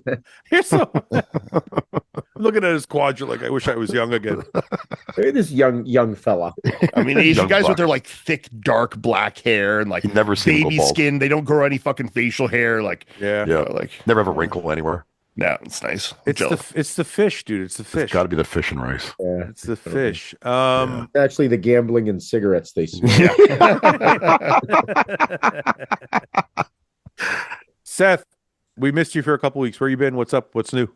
Doing good. Back at football practice. We just started Oh, football yeah. for the little guys. So we got a young team this year for the flag team. It'll be fun. Do you draw up plays or you just tell them to go out there and have fun? No, I yell at them every fucking chance Do I it? get. Do you for real? No, Like that Rampage video, the Rampage Jackson video where he's coaching a couple kids. step out. Don't. Yeah. Like, don't sit on his No. dick. But No, seriously. Wait a minute. Are you like a go out there and have fun? I don't care if you suck. Or are Three you like, rules. or are you like, Work don't be a hard. pussy? work hard, have fun, be a good teammate. Like with Okay. that, you got to teach the Foundations. kids, yeah, teach the kids to work hard. Like they That, need that to should understand- that should result in a good. yeah, how to push yourselves, how to teach each other, how to be tough, how to like push yourself a little bit. It's okay to cry. If you start crying, just let it out, but don't stop. So it's like Never you get just got to teased. challenge yourself and learn how to get outside of your comfort I mean, zone. don't stop crying. Like you got to keep crying. No, the other Oh way. yeah, if you're gonna cry, I don't give a fuck. Oh yeah, but I'm Cry, saying like but just don't stop the sport. Yeah. don't stop the Don't sport. quit. You're not allowed. Oh, to I quit. thought you meant you could sit Yeah. there and cry Keep as long crying. as you wanted to. Oh Is no, there a like time Cry limit if on you the need to, just don't give up. you can last year. So That was last not a How wailing long cry. how long are they allowed to cry for? That's what I want to know. If it's a wailing cry, you don't get too long. here's the gig. Last year, there were kids on A the team. wailing that were- cry. Yeah, there's none of that. Like you can step away. Like if you get injured, we got to take you off. Last year, we had kids on the team that like they were getting thrown around and they were like crying and I was like, are you good? And they're like, yeah. I'm like, all right, keep going. And then they just kept going. And then as they kept going, they'd stop crying and just started building up some toughness. Yeah. And I was like, hey, it was great to see you. You kept working through crying. They're like, yeah, coach. And I'm like, fucking right, kid. This is awesome. So I think it's interesting that you let him cry. I would be like, don't cry, pussy. I mean, everyone make fun of him. Yeah. Look at David. Look at David over there. Pussy's crying. They're like 5 or 6 years old. Scar these kids for life. Yeah. No, they got, and the thing is, you got to keep with this age group. You know, they're 5, 6, and maybe a couple 7-year-olds on the team because of the age where your birthdays fall. Yeah, but they're 5 and 6 years old, so you got to make sure they're having fun, doing games that they don't. They're conditioning games to keep them engaged, because there's going to be teams that are. We have a young team this year, so there's going to be a couple games I'm really nervous at. What's football like in Pittsburgh? Because I know what it's like in Texas. Because Ben tells me all the time how crazy they are. We're not Texas level, but around here in Western PA, we do produce some athletes. The one school that is you guys are a good wrestling state, though, aren't you? Penn State. Yeah, crazy with wrestling. Yeah, Penn's crazy with wrestling. Yeah. Top five. I think there's like 2 or 3 of the top 5 kids that are being recruited right here at the high school that my kids go to. Are you going to put your kid in? Are you going to put your son in wrestling? Oh yeah, he's in wrestling. He gets his ass kicked. That's you told me that. Last year he was in wrestling. Yeah, he's not good at it. He's gonna keep doing it. He'll get better. That's it. That's it. Wrestling is so much bigger in the U.S. than it is in Canada. Are you the kind of dad that's like, you have to keep doing it, or he just gets to do it if he wants to do it? It depends. It depends. Like, I don't want you. Like, you need to do something. You need to do things. And SJ plays. SJ's he's a really good baseball player. He's 6 years old. He just made 2. He made a couple. He tried out for 3 different travel teams, and he made all of them. So we got to pick a travel team for an 8U travel team. He can play baseball. Football, I mean, he's young and learning, but with wrestling, like, it was a foreign language to him. He's not good at it. Got his gut thrown around, but it makes him tough. Yeah. So, and I don't see him being. But are you like it's okay? You're playing baseball. You don't got to wrestle anymore. Or are you like, hey, you got to keep doing it because you started it? No. Well, if you start a season, you got to finish it. You got to finish it. Yeah. You can't quit in the middle of the season. After the season, if he's like, Dad, it sucks, I don't want to do it no more. Are you like, too bad, pussy? Or are you like, no, it's okay? No. We'll find something else. There'll be something else to do. Okay. Yeah. Can't quit in the middle of the season, though. Is there something privately that you want him to be great at? I think it's football. I think it's football, probably. You know, listen, I love baseball, dude. Do you? I just started really liking baseball because he's in it. But whenever your kids get good at something, like, you kind of gravitate to it and be like, hey, I guess this is what I'm doing. Right. I guess this is what I'm going to check out. Like, one of our employees, her son just started riding like those striker bikes or strider bikes with no pedals. Yeah. Never seen it. Okay. It's just a little bike for little kids with no pedals, and they just kind of like their feet like go next to it. Oh, okay. Push themselves around. Right. She's like white suburban mom. Okay. Bro, this kid is now like riding like an e-bike and going to dirt bike races and tracks. And she's like, hell yeah, I don't know what the fuck I'm doing. And she's like, but I love it. And he's really good at it. So that's cool. Like, that's cool. You just kind of gravitate to the things that kids like. Yep. Just like you said, just do stuff. Yeah. Kids just sit on their iPhones or whatever all day. Or yeah. Like this year, I'm going to have SJ with me because we've been doing a ton of fishing. We're going to do some killing shit and pulling guts out of deers this year. Fuck yeah. For it. Paul, his kid is going to be pulling guts out of deer. You can't even take a squirrel out of your pool. Before you will at 55. Seth, you know, Paul paid a guy $100 to come get a squirrel out of his pool. Get the fuck out of here. Swear to God. I told him, I said, I'll come get it for you. You couldn't wait. He's like, I got to go. No, you're scared, dude. Just get it out. He was, tell him why he didn't use a skimmer. I grew up in the city. Tell him why he didn't use a skimmer. Tell him why he didn't use a skimmer. I was afraid I was going to break through it. Break through it? He didn't want to use the net. It was waterlogged. He didn't want to use the net because he was scared. He weighs 40 pounds? It was waterlogged, Ian. He was scared. It's probably 2 pounds, dude. He was scared he was going to pull it out of the pool. Yeah, man. What do you think? It's a fucking squirrel. It was going to break onto the ground, and he's got to pick it up with his hands. It was a large squirrel. Put some gloves on, man. Pick it up. Yeah, I know I'm a pussy. I know. I'm ashamed of myself sometimes. I really am. It's because of the way I was brought up. My mom babied me. You choose to keep that continuing, though. Yeah. It's your choice as an adult now to take ownership. I told you guys to take me hunting. I wanted to go hunting. We'll take you anytime. Yeah. You're Let's gonna go. cry. You're gonna cry, man. I might, but I need to get over that. Yeah, but just like Seth with the kids, Yeah. you cry, but you gotta finish it. Yeah, just don't make fun of me. Paul will be crying while he's gutting the deer. That's okay, as long as you finish it. Yeah. Gotta keep Okay. going. Yeah. I'll go if you guys take me. Man, we're gonna have to plan something. Ian, plan something. I want to go too. I want to Yeah, see we'll this. do it. We should do it. I It'd want be to fun. be there live for this whole Yeah. event. Yeah. Um, Can I say something here that you'll cut out just starting here? No, I don't want to cut anything out. Leave me alone. Okay, never mind. Damn it. For the group chat. Okay, Ian. Big news. What's going on? Oh, Tell us. yeah, started my own sub company, boys. Yeah, he's part of the group. Congratulations, Ian. Part of the Yeah. group. Yes. I was so motivated by you guys that you guys are. No, I'm Well, saying not me. I'm saying as a joke, but I'm also serious. Like, obviously you guys are friends of mine. I've seen, what you guys have done, the good and the bad of the tough industry, but I know that you guys love it. And even if it's challenging at times, it's something that, obviously I was getting to a point in my life where I just wanted to be part of building something, like I still have brands I'm going to work with in different capacities and that I still love and support. But, I'm 35 years old and I just wanted to be part of building and having a little more say in something that means a little more to me to kind of be that next phase of my life. Right. Which obviously you guys both completely understand. I mean, I'll tell you, man, it's really, honestly, this year, I think I realized it more than any other year. Mhm. I think after the accident, I don't know, something happened between me and Summer and my brother, and not in a bad way, but just I don't know, something, we just gelled in a different way. And the company kind of unfolded a bit, and I was able to get into more of the role that I wanted to be in. Yeah. And I actually feel like more of a CEO now than I've ever felt in the previous 5 years. Yeah. And it feels really fucking rewarding. Yeah, man. And it's like, I'm happy for you that you kind of you're going to get to do this for yourself. It's like, Yeah. and it's cool. Like, people think, oh, you guys are competing, but we're not. Like, I called Seth yesterday. Yeah. I'm like, hey, I'm paying too much for protein. What are you paying? Yeah. It's Too like, much. so it's like we get to And I'm sure I'm going to have those same conversations with you guys. yeah, and that's what I'm saying. And, it's like, Honestly, I'm happy that they you could look at it some way, but I also think it's like that it's all, especially us as friends, there's a wealth of knowledge that can be shared there and all help, that I can look to you guys as guys that have more experience in this industry than I do and ask these kind of questions like, hey, I got no idea what the fuck I'm doing. Like, what, give us some tips here and stuff. So, obviously I'm working with some guys that know more than I do, but this is a learning experience for me.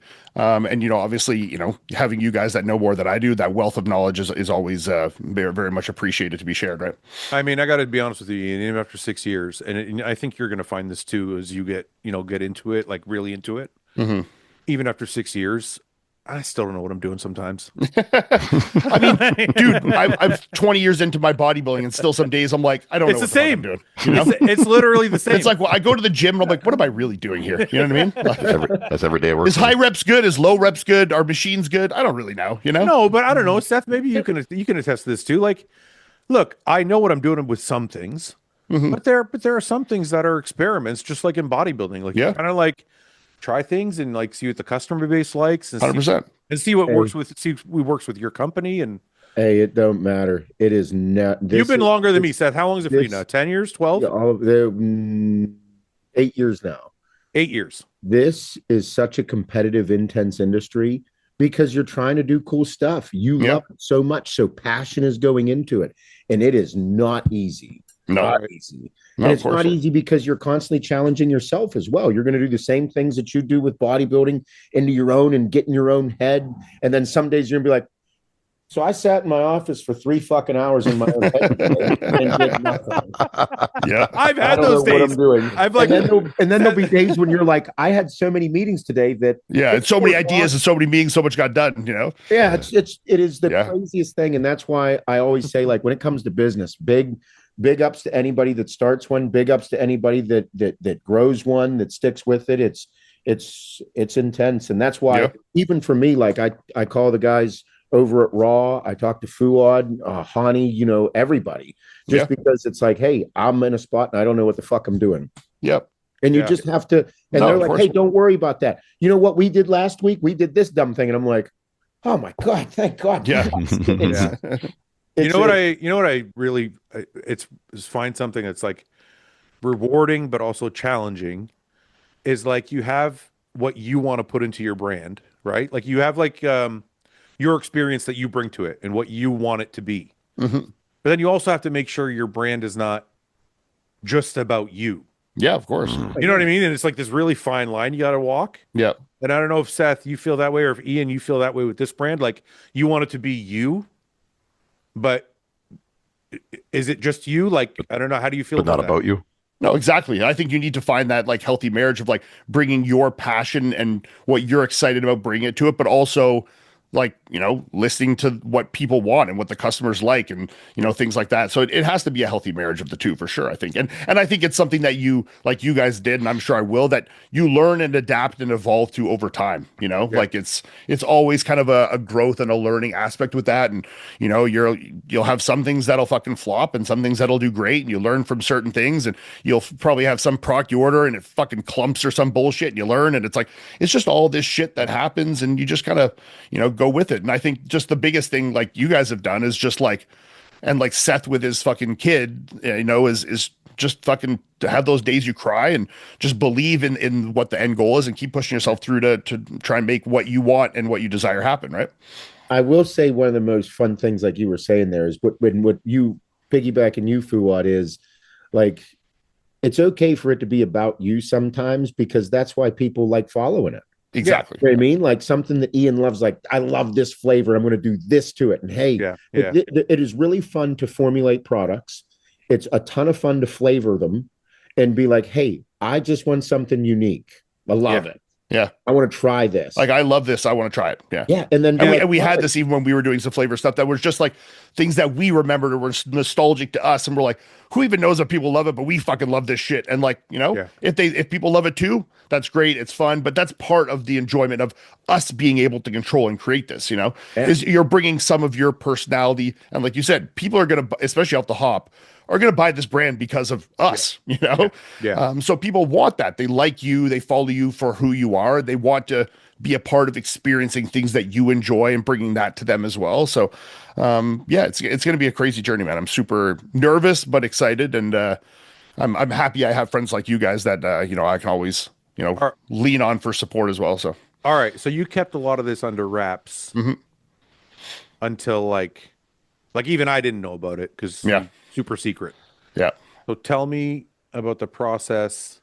How many times did you meet? How much stuff did you flavor? How many? Oh my God, dude! How much shit? How much shit did you try and say this is gross? We're throwing it away. Hundreds. You guys know you'll sit there for 10 hours a day, and then by the end of the day, you're like, what am I even tasting anymore? Yeah, no, you know what I mean? Like, I don't even know what I'm doing. We need to go back and try this again tomorrow. I mean, definitely tons of days like that. I mean, can you reveal one? Like of your like awesome unique flavor, can you reveal anything or no? I'm not going to give anything for that off the hop. Okay. We got some really awesome flavors though for sure. And in terms of product lineup, I'm not going to say what they are. We'll kind of go as that, but we're starting with a pretty like we're going to have 6+1 products to start. Okay. So like a pretty solid lineup of stuff. Full line, yeah. Like a full line. And so let me just exciting. show you got a good group of guys that you're doing it with. Let me show the brand. Everybody who's watching, if you're listening on audio, it's Chosen Sups, all one word, no underscores or anything. If you're I think the team that we brought together is really good. Obviously, you have, Blake and Julian that, came from doing Elevate with Dorian. So they have some experience there, from obviously doing this at a higher capacity and actually running a business that I do. And also both like Blake's a IFBB pro as well. Julian was a high level bodybuilder. And then, me and Sadiq, obviously that have both been in this industry for 15 plus years and have, reached the pinnacles of the sport as well and have a lot of, knowledge and passion for this in a different capacity as well. So I think we all complement each other in different ways and really well. And I think it's folding out to be a really good team, the four of us. Yeah. I think it's going to be great, dude. I'm excited for you. It's like a new chapter. Yeah. So we're looking at like a mid-September launch for D2C. We want to be out but before the Olympia. So like mid-September is when we're aiming for that. And we're going to be Canada and US for direct to consumer. So and we'll have warehousing and shipping in both Canada and US. So Canadians, you can get your hands on it as well. And Americans will have shipping there as well. So are you going to be at the Olympia? I don't know. Is that not? You're not okay. Maybe. He's not allowed to say. Let's leave that. I don't. Maybe. Yeah. Maybe. Maybe. Yes. Well, yeah. We would like to be. Yes. Yeah. that's awesome, man. Listen, I'm excited for you. It's Thank you. it's cool to see you, moving to the next. Well, now, you know what though, I got to say though, now I know you're coming back. I know you're coming. It has to be. It goes hand in hand. We'll see. I mean, it's all like, I'm just excited for this, like this ride I'm on, like it's just, there's a lot of fun, exciting things, and a whole bunch of different things going on in my life right now. And it's just exciting, man. It's just fun. And I'm just kind of like, I'm a very, like, even though I was a bodybuilder, in a lot of ways, I'm actually quite a risk averse person, just kind of like letting myself like surrender to the universe of like, these are the things I want to be doing. I'm just going to let myself be excited and put my passion into them and not let like my fears and anxieties control me, and just like, see where they go and hope for the best and not try and let my mind control me in these things. It's been a fun experience and learning as well, because I definitely had some moments within all of this, just like I did in bodybuilding, where I'm like, what am I doing? I'm fucking retarded. Like, this is, I've always felt that anybody who pursues, I should say any entrepreneur, but I feel like if you're a bodybuilder, you're an entrepreneur, because as a bodybuilder, you're kind of like, that's your are your business. Yeah, Right? you're your business. You're selling yourself, right? Yeah. And I always feel like anybody who's an entrepreneur or a bodybuilder or chases a sport and tries to become a professional athlete or something like that, those people are not risk averse people, because you have to basically look fear in the face and go, fuck it, I'm going to do it anyway. Because there's so many people I know, like fucking Paul's one of them. Yep. They're like, should I keep bodybuilding? Should I get a real job? Should I keep bodybuilding? Should I get how many people do we know that are like that, Paul, that are like, I'm like that. yeah, that's what I'm saying. Like, and it's not wrong. It's just some people are like, fuck it. Some people risk takers, some people aren't. That's what I'm saying. So I think, and that was kind of like the whole premise of the name we gave it. Like, I mean, and how you want to interpret it. Like, when we gave the name Chosen, it's not like from the elitist way of like, you are the chosen one. Like, it's of like choices and making choices, and everyone, all four of us within the company, and every single person, outside of that, will interpret that in a different way of how that like manifests with themselves. Like, for me, making the choice to leave the comfort and security and the family that I had at Raw for a long time was a scary one, dude, or the choices to, after the layover, potentially bodybuild again. These are things that like were a culmination of our choices. Where we are today, we're a byproduct of small and big choices that we've made and kind of ended up today where we are today. And that's kind of the premise of like, we are chosen, or like chosen is like, you are your choices, and that's kind of like how we went with the name on that. Yeah, you had a pretty cushy job, man. You were working for your brother. You had the easiest life of anybody. I had the best gig ever, dude. I would have gave that up. So if anyone doesn't think I'm committed to the, like, if my anyone goal is doesn't to think get I'm to that. committed to this new thing, that just these guys know I had a nice, cushy, well-paying job at Raw that I relinquished for this, that I could have sailed off into the fucking sunset with. So See, my goal is to get to. So what are you doing? You don't want this? No. Yeah. My goal is to get to where your life used to be. Yeah, so everyone needs to make sure to buy my supplements so that I can feed myself and my wife and not go poor. So thank you. Please. Well, congratulations, man. We're all happy. Thank you, guys. I'm excited. It's going to be fucking awesome. huge, and we'll see how you guys are going to do great. grows as we go. It's going to be cool to see. You guys got a great team. There's no way you're not going to do well. No, it's going to be exciting, man. I'm in for the ride. I didn't realize. Okay, we've been crushing a lot of time, man. That's good. Keep going. Having a lot of fun with you guys. Okay. Let's do some questions. Oh, what's this, Seth? Wait, there was something else we had to talk about. This is what I hate about. See, fuck you, Seth.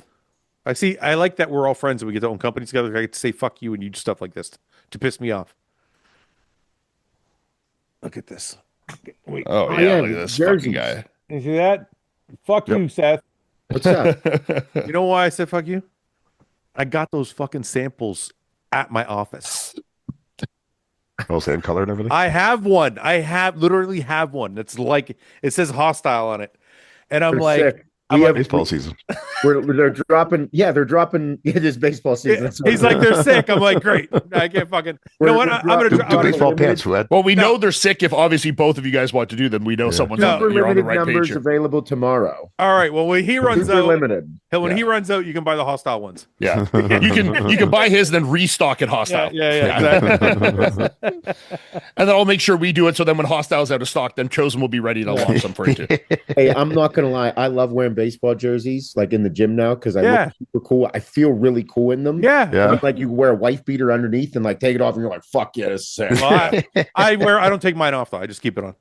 It's I like- I love baseball jerseys. I Yeah, think they're yeah. super cool. It's also been a fun thing too with this and like designing merch. Like I'm wearing one shirt right now that's just like some random, like we made like, these like chosen, just like Yeah, yeah. random renditions of shirts we made. We're Yeah. like, is this cool? I don't know. Yes, it is. Yeah. It's fun doing that shit, man. It's Yeah. fun. Like the fun part of the whole job to me is like, people think of like the business and what you're doing all day long. It's like Seth said, sometimes my days are a fucking joke. I'm like just just drinking flavors all day long. Yeah. And I'm looking at artwork going, yes, I like that shirt. I like that shirt. I like that shirt. Yep. Those are the fun, easy days where you're like, this is the part everybody thinks is the job. Yeah. Yeah. So those are my favorite days.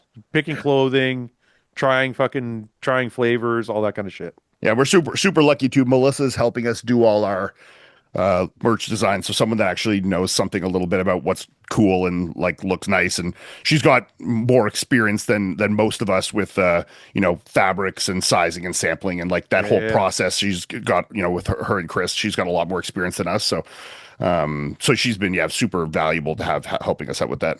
Well, then one nice thing for you is you have a lot of resources to pull from. Yeah. You know what I mean? Like Melissa does, design work, and she's got like a lot of like you said, experience with fabrics and different. She's already got manufacturing, and then like she knows that world well.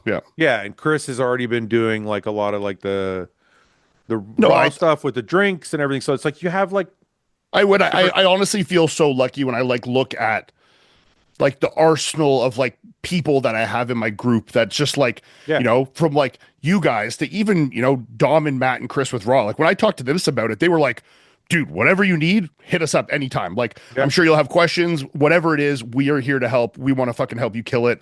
Right. Like they were all super, and everyone that's just like, I know you guys, if I called you at any time of the day and had questions about fucking paperwork or fucking flavors or this or costs or like, I'm just very blessed and lucky to be, to have the people in my circle that I do that'll, I think will be a big help in this journey for sure. Yeah. It's going to be cool, man. It's going to be cool. Okay, are we doing predictions for this weekend? We should. Yeah. Tampa, sure. I think my predictions are closed already. I talked to Fouad a bit about this. Seth, did you see me? I race car drove this weekend. I saw the post. I didn't see you do it though. Dude, I saw the post. This was the week. craziest thing I have ever done in my life. Really? Like not actually, but it was fucking insane. Yeah, it was so sick. It was like the short track, like mud track, Yeah. like the dirt oval. So like they wet it and pack it down with like a semi trailer, and then you're in cars that look almost like. Is it on here at all? No, I don't have anything on there right now, but It's on your YouTube though, isn't it? there's a YouTube video up there. Yeah, but it's small. But we can just talk about it. I mean, Yeah. but Well, you keep talking. Don't worry. it was What am I yeah, it was fucking nuts, dude. Like, and I thought I was gonna be racing with guys that like were just one-time doers like me. That it was a kind of a like a fucking thing Like a with beginner just thing. yeah. But I was racing with guys that like do this, like had full pit crews. Just go to the very very end. There's just a couple clips. So- There's a longer video that will be out, but it's not here yet. Like last 10 seconds. Yeah, there. Keep talking, Ian. It's loading. But So yeah, was- this shit was crazy, dude. Like it's Hope you take something with you on that. the final. So the heats were only 8 cars on the track. So I'm like, okay, this is good. And then you get to the final. There's 25 cars. Like the lap is only 18 seconds. So you can think of how small this track is. Nervous at all? Absolute sensory overload, dude. Just the craziest thing. Your second gear, foot to the fucking floor. Like I destroyed the guy's car too. I got T-boned in the side, fucking wrecked the car. Yeah. Oh shit. Really? I put a girl into the wall too, and she broke her foot. Was taken out in an ambulance. Yeah. What? Holy Yeah. fuck. But dude, my ass trying to fit in, getting in this window, and then you're full strap. Like I had the neck harness, Yeah. like with my helmet strapped into the seat. I had fucking full flame retardant suit. Like I couldn't move 1 millimeter, you know? Dude, this an Ottawa? this looks fucking awesome, man. Oh, Dude, it was the let me fucking drifting around there. But this was honestly the one of the most fun things I've ever done. Yeah. Really, eh? This How looks much you pay for that? fucking crazy. Nothing. You He got was- this for free? He was the Yeah. guest driver. Yeah, I saw. Oh, wow, people that's like- awesome. Look at this corner here. Wait, you ready? Wait, I fucking How look many at that. laps did you guys do? Oh, stuck. I'm 49. Some of the best. Sneaking on this green guy. Fucking get in there. Oh yeah. Man, Dude, Hey, Dude, that's it was sick so as it was fuck. so fun. Look at there. Look at the side of the car. holy Oh, fuck, wow. man. The roll How many cage laps came did you in. do? The roll cage came in 6 inches, so it hit the side of my seat. Yeah. Oh, wow. No, the races are short. Like the heats were 6 laps, so like the race is 2 minutes, Okay. and then the final was 15. So it's like literally foot to the floor, fucking chaos Second for gear. 5 minutes. You know, That's like wild. no shifting, because it's like it's this track short enough that it's second gear, stay in second gear, foot to the floor the whole time. Huh. Yeah, That's which so is good nuts, too, man. because how big I was in the seat, I couldn't reach the shifter, so I put my foot on the clutch. They put it into second, and then I just foot to Mash the floor the in gas. second the whole time. Yeah, That's awesome. so you said this like from a sensory standpoint, like fucking. well, because the first time I did the heats, which were only 8 cars, and on that track, 8 cars, like you could just see there, that's fine. Right. The final was 25 cars on this tiny man. track. So congested. Dude, it was like we were getting lined up, and then they're like, you have the one-way radio, and they're like Yeah. green. All of a sudden, it's like foot to the floor car. It's just like fucking madness, and you're like, oh my god, what is going? Accidents happening, fucking everywhere. You're like, oh my god, it was the most sensory overload, and I'm like in this tiny car, and it's like it was fucking wild, dude. It was Are you eating dirt, too, the it's whole something time? I would honestly, if we could somehow get all of us to go do this, it would be the craziest thing ever. You know. Wow, that'd be awesome. I would Yeah. be in 100%. Dude, 1,000%. it would be so fun to get us to be able to do shit like this. You know? I can't stop watching race car movies right now. Oh yeah. Really? Like what? Dude, I Like Days, love them all. like Days of Thunder? Days of Thunder, F1, Rush, F1's good. like Rush. Which one was Rush again? with Wait, I think I love that movie. That was the Senna movie. yeah. Oh, I love that fucking movie. That Ford might be versus Fer- yeah. that might be my favorite fucking racing movie. Ford Oh. versus Ferrari is up there too. Yeah, another good one.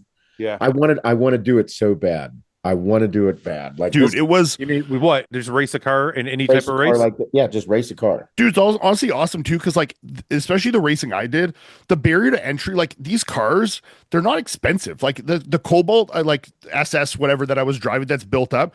This is probably like 10 grand all in to build this car, you know. All in? And then obviously the work of like keeping it going and shit. No. But Are you yeah, it was sure about that? $7,500. He said if I wanted to buy the car off him. Like Really? the way it was. Yeah, Wow. yeah. I'm surprised. And it's fucking fast, dude. Like it felt sick, and it's crazy too because the track is a oval, always going left. They Yeah. build the cars to only go left, so like the wheels, even just in a sitting position, are like this. Already Oh, tilted. really? yeah. So on the straight, you have to like fight against it hard, but then Yeah. you get to the corner, you kind of just let go of the wheel, and it goes around Goes the corner. back, yeah. And then the left tire is small, and the outer tire is really big, so it leans the Oh. car, you know. Pushes you. And then they have like different tire pressure on the left side versus the right, so it really forces the car left, you know. So Yeah, it was fucking sick, nuts, dude. That's One of the awesome. sickest things ever. Yeah. Yeah. Enough So, about me. Seth. No, Seth, you want to race car? You want to race something? Yeah, dude, for sure. At one point, I keep watching all these movies, and I'm like, am I going to force my child to start racing so I can get in the environment? Oh my Like, god, dude. that's where I'm like, how am I going to find my way into it? You know that's all I wanted to do as a child, and my dad was like, "We're poor. Shut the fuck up." Really? He's like, my But race go run. if I had a son, that's 1,000% what we would have a go-kart, Part and from I day would one. and he would be driving that thing from when he was 3. Yeah, they're cool race cars.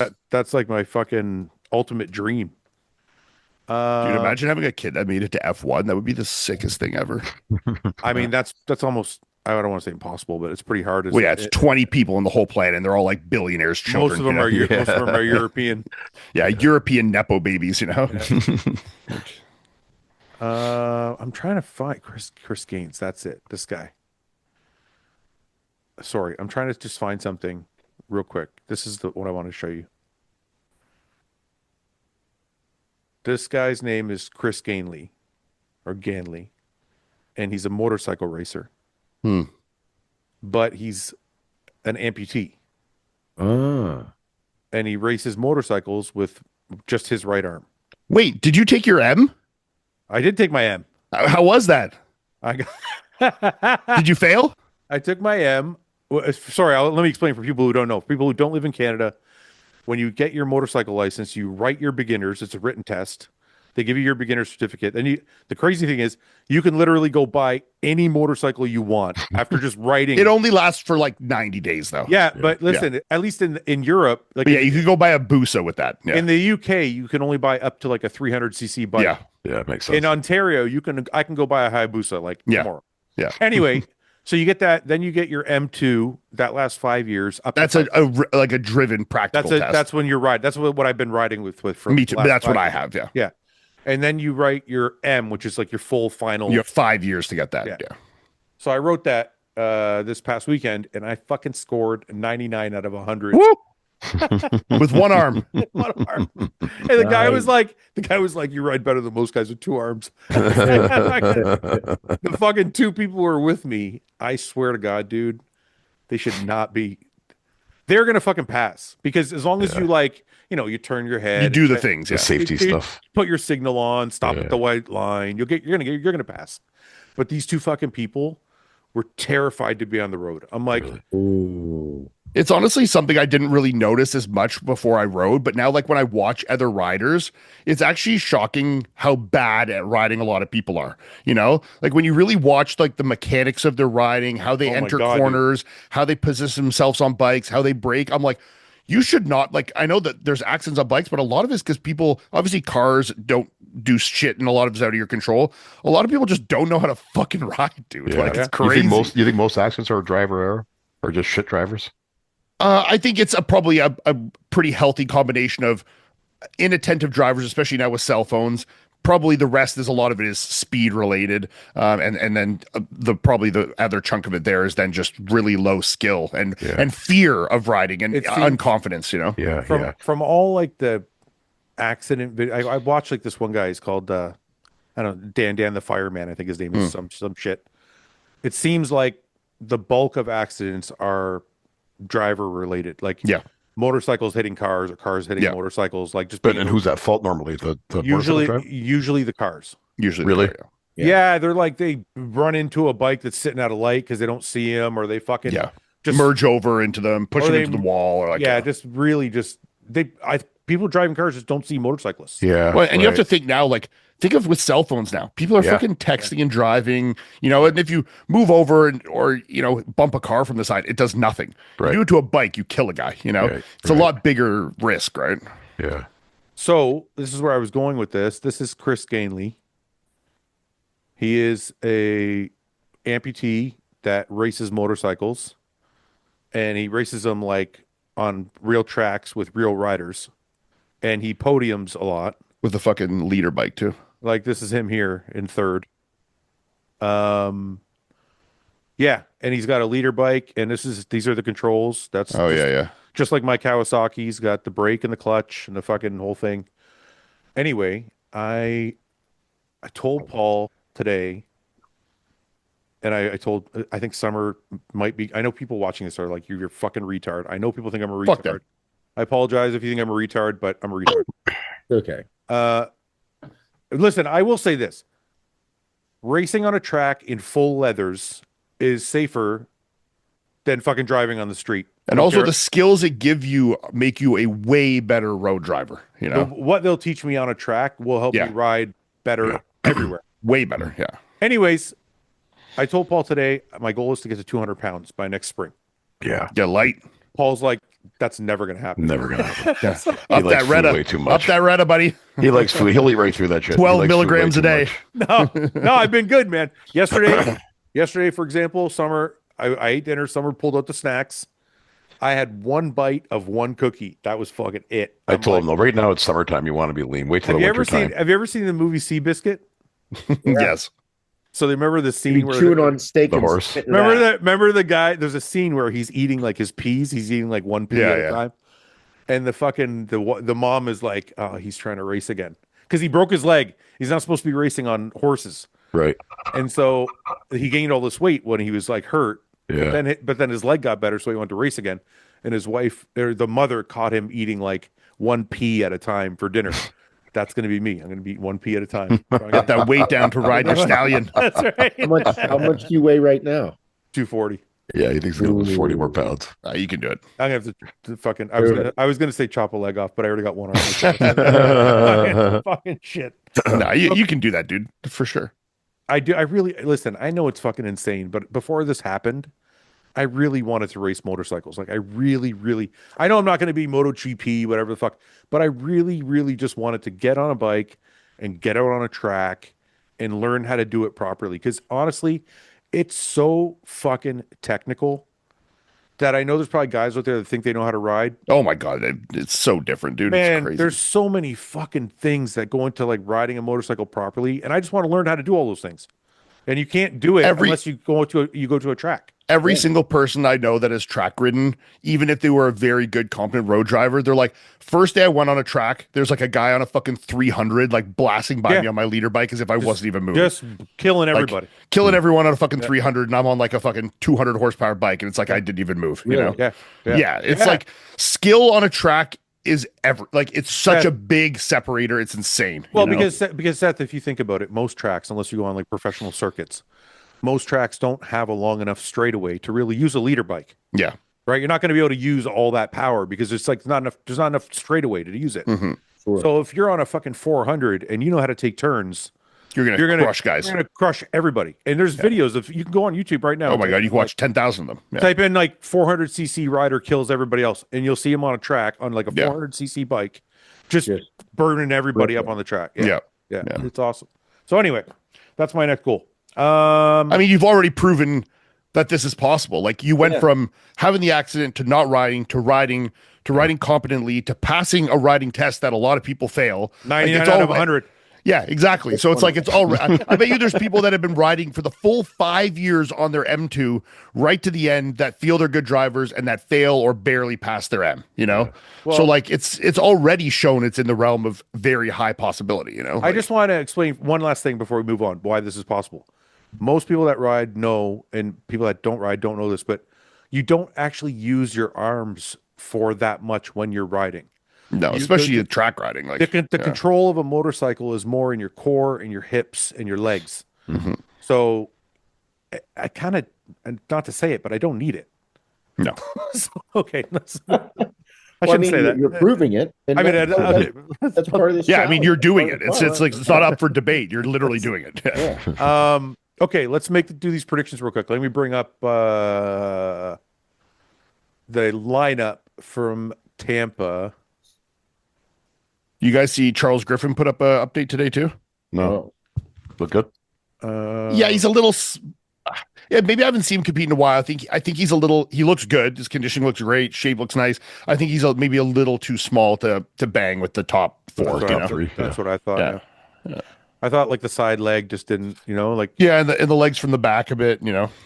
Like it's really good. Like it looks. Well, this awesome. looks great, but like keep going through them. Yeah, very good. Yeah, when you start to see some of the straight. Yeah, just a little slight here. Well, I mean, you take 3 years off. Just kind of, I think he looks excellent, but I just don't know if this, like you can see here, the size just isn't quite there. I don't think, especially in this lineup, you got three pretty big guys like there. It's hard as nails. No, he looks great awesome for conditioning. sure. Yeah, I mean, you see this shit, you're like, what the fuck? Arms fucked there. Yeah, I mean, it's crazy. What is? Look at Fouad's search page. Explain. Well, we should look at Paul's. You want to look at mine? I got to clean it up first. Paul, how is the? Give me about 2 hours. yeah, that should do it. I got to change the algorithm. How is the search going, Paul? Before we I'm not on any kind of search. But I'm just living life, Fouad. Yeah, but one day at a time. Anybody come your way? Nope. Enjoy my peace right now. Yeah. All right. Well, if any girls out there are looking, Paul's available. Nobody's gonna disrupt my peace though. I'm trying to help get them laid. Just make sure you don't bring any drama. By the way, today I literally was I was doing a Q&A today. I opened one of the things. It's some I don't know if it's real or fake or whatever, but some girl sent me a picture of her full on butthole and it says, "Have you ever fisted asshole before?" What? No way. Literally. That was a guy for sure. It was a guy. No, there was a vagina in the picture. The guy too. shaved was his there? asshole. Okay. No, Was just pulling his dick up. just literally have you fisted ass before? You know, What the fuck? I was like, oh my god, bye. Next time, forward it to Paul. Yeah. I've never fisted ass before. My friend Paul hasn't. He'll help you. Would that be attractive though? No, man. fun. Like, we gotta think. What kind of person would do that?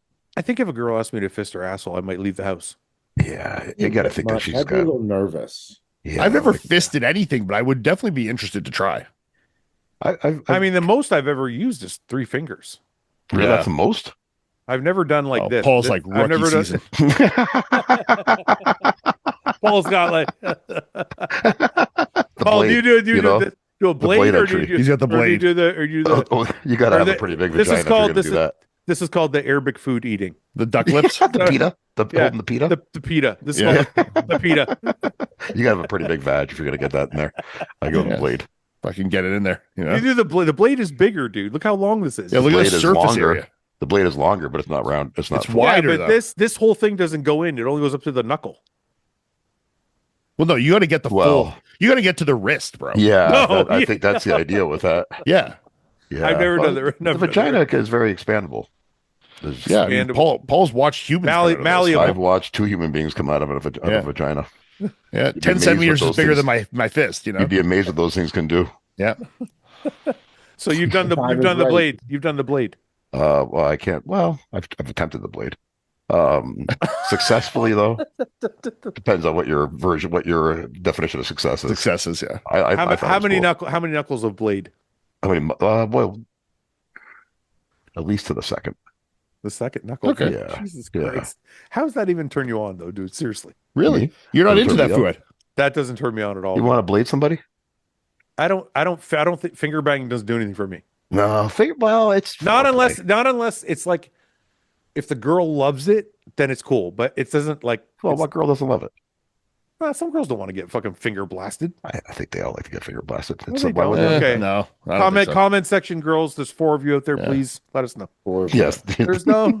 three. There's it a good- not. You seriously think every girl likes to get finger blasted? No, I definitely. don't know why not, they dude. wouldn't. It's like, don't you like to get jerked off? No. Same thing. No, Not I don't wanna really, get jerked dude. off. I You want like to to get. get, well, I want to as get my. part of foreplay, not as your No. whole be all end all. No, I want you to suck my cock.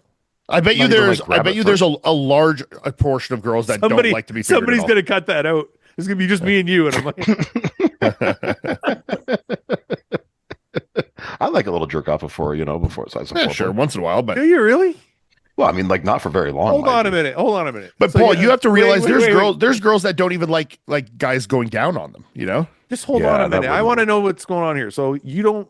So girl starts making out with you. You want her to give you a hand job, like she's. I want her at jerking- least to grab it and squeeze it at least a little. Squeeze feel it? the well, I mean, not hard, Ian, but I mean, like give it a Just little. fucking like a fucking autistic kid with a fucking toy, Not, you know? not like a stress ball. Urgh. Just feel the firmness, Okay. He's gonna feel it. but That's you what know- at his age Use he's like, see how firm that is? 54. You feel how Yeah. hard that is? That's blood flow. That's all me. No Cialis there. It's a victory for him right there. It's yeah. natural. All natural. Great circulation over here. Okay, so you just said you don't want her to get jerked off. So not every girl likes to get finger blasted.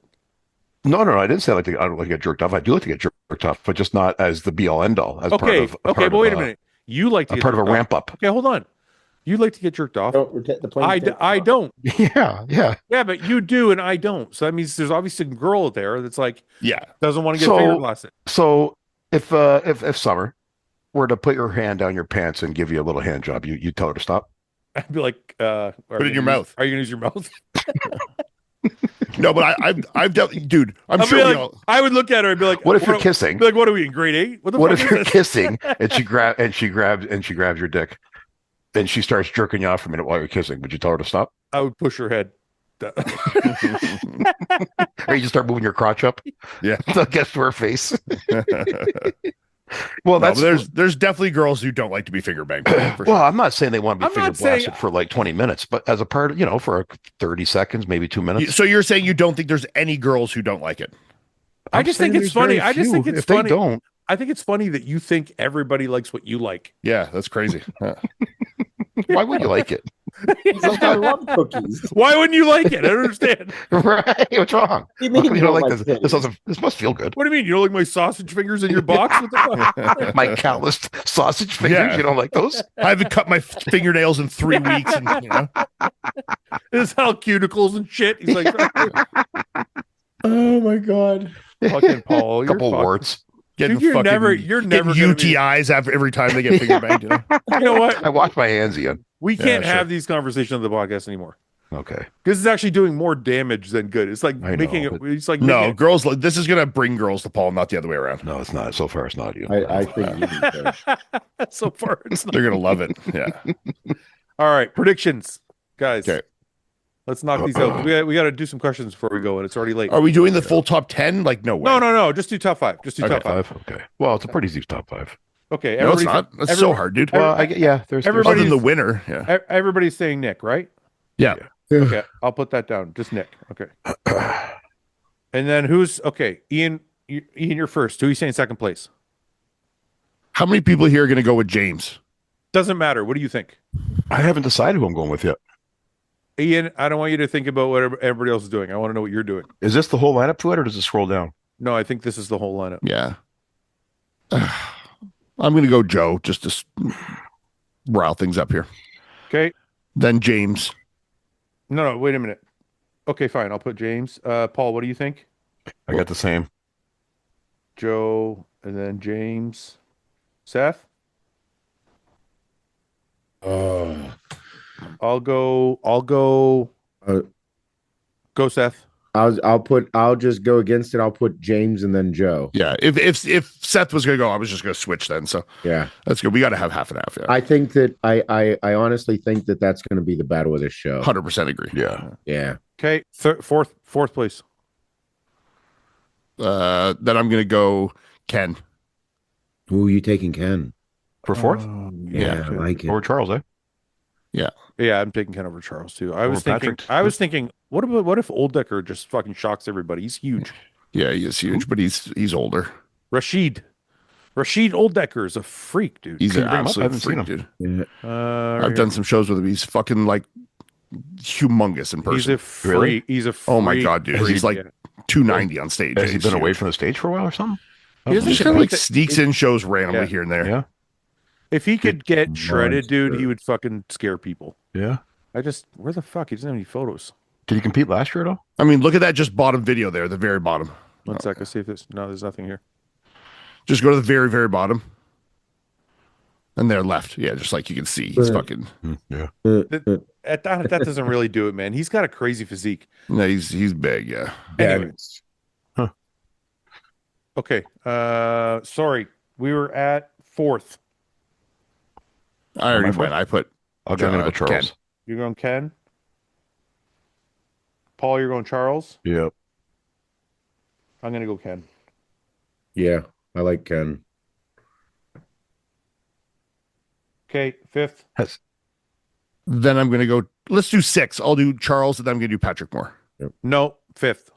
No, because it'll probably be 6 the first call out. So let's do 6.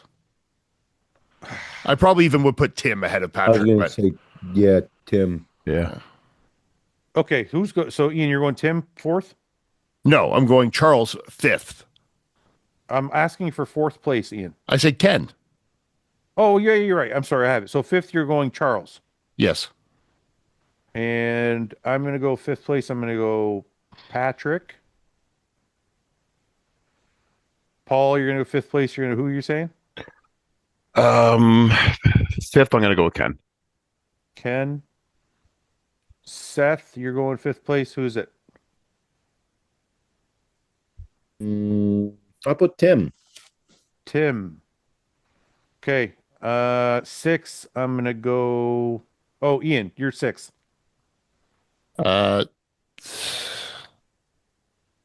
Fuck. This could make or break you. Yeah. Like Tim is so much more muscular. It's the waist that holds It's me the back. waist. Yeah.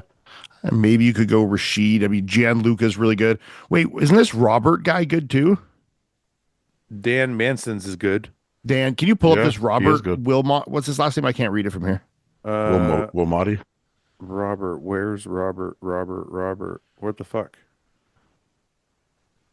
Dan Hey, that's Rashid NDO champ. De Lorenzo. The Robert Wilmot is NDO champ. Oh, bottom one. This guy. Yeah, that's him. That's Oh Robert. no, he's not.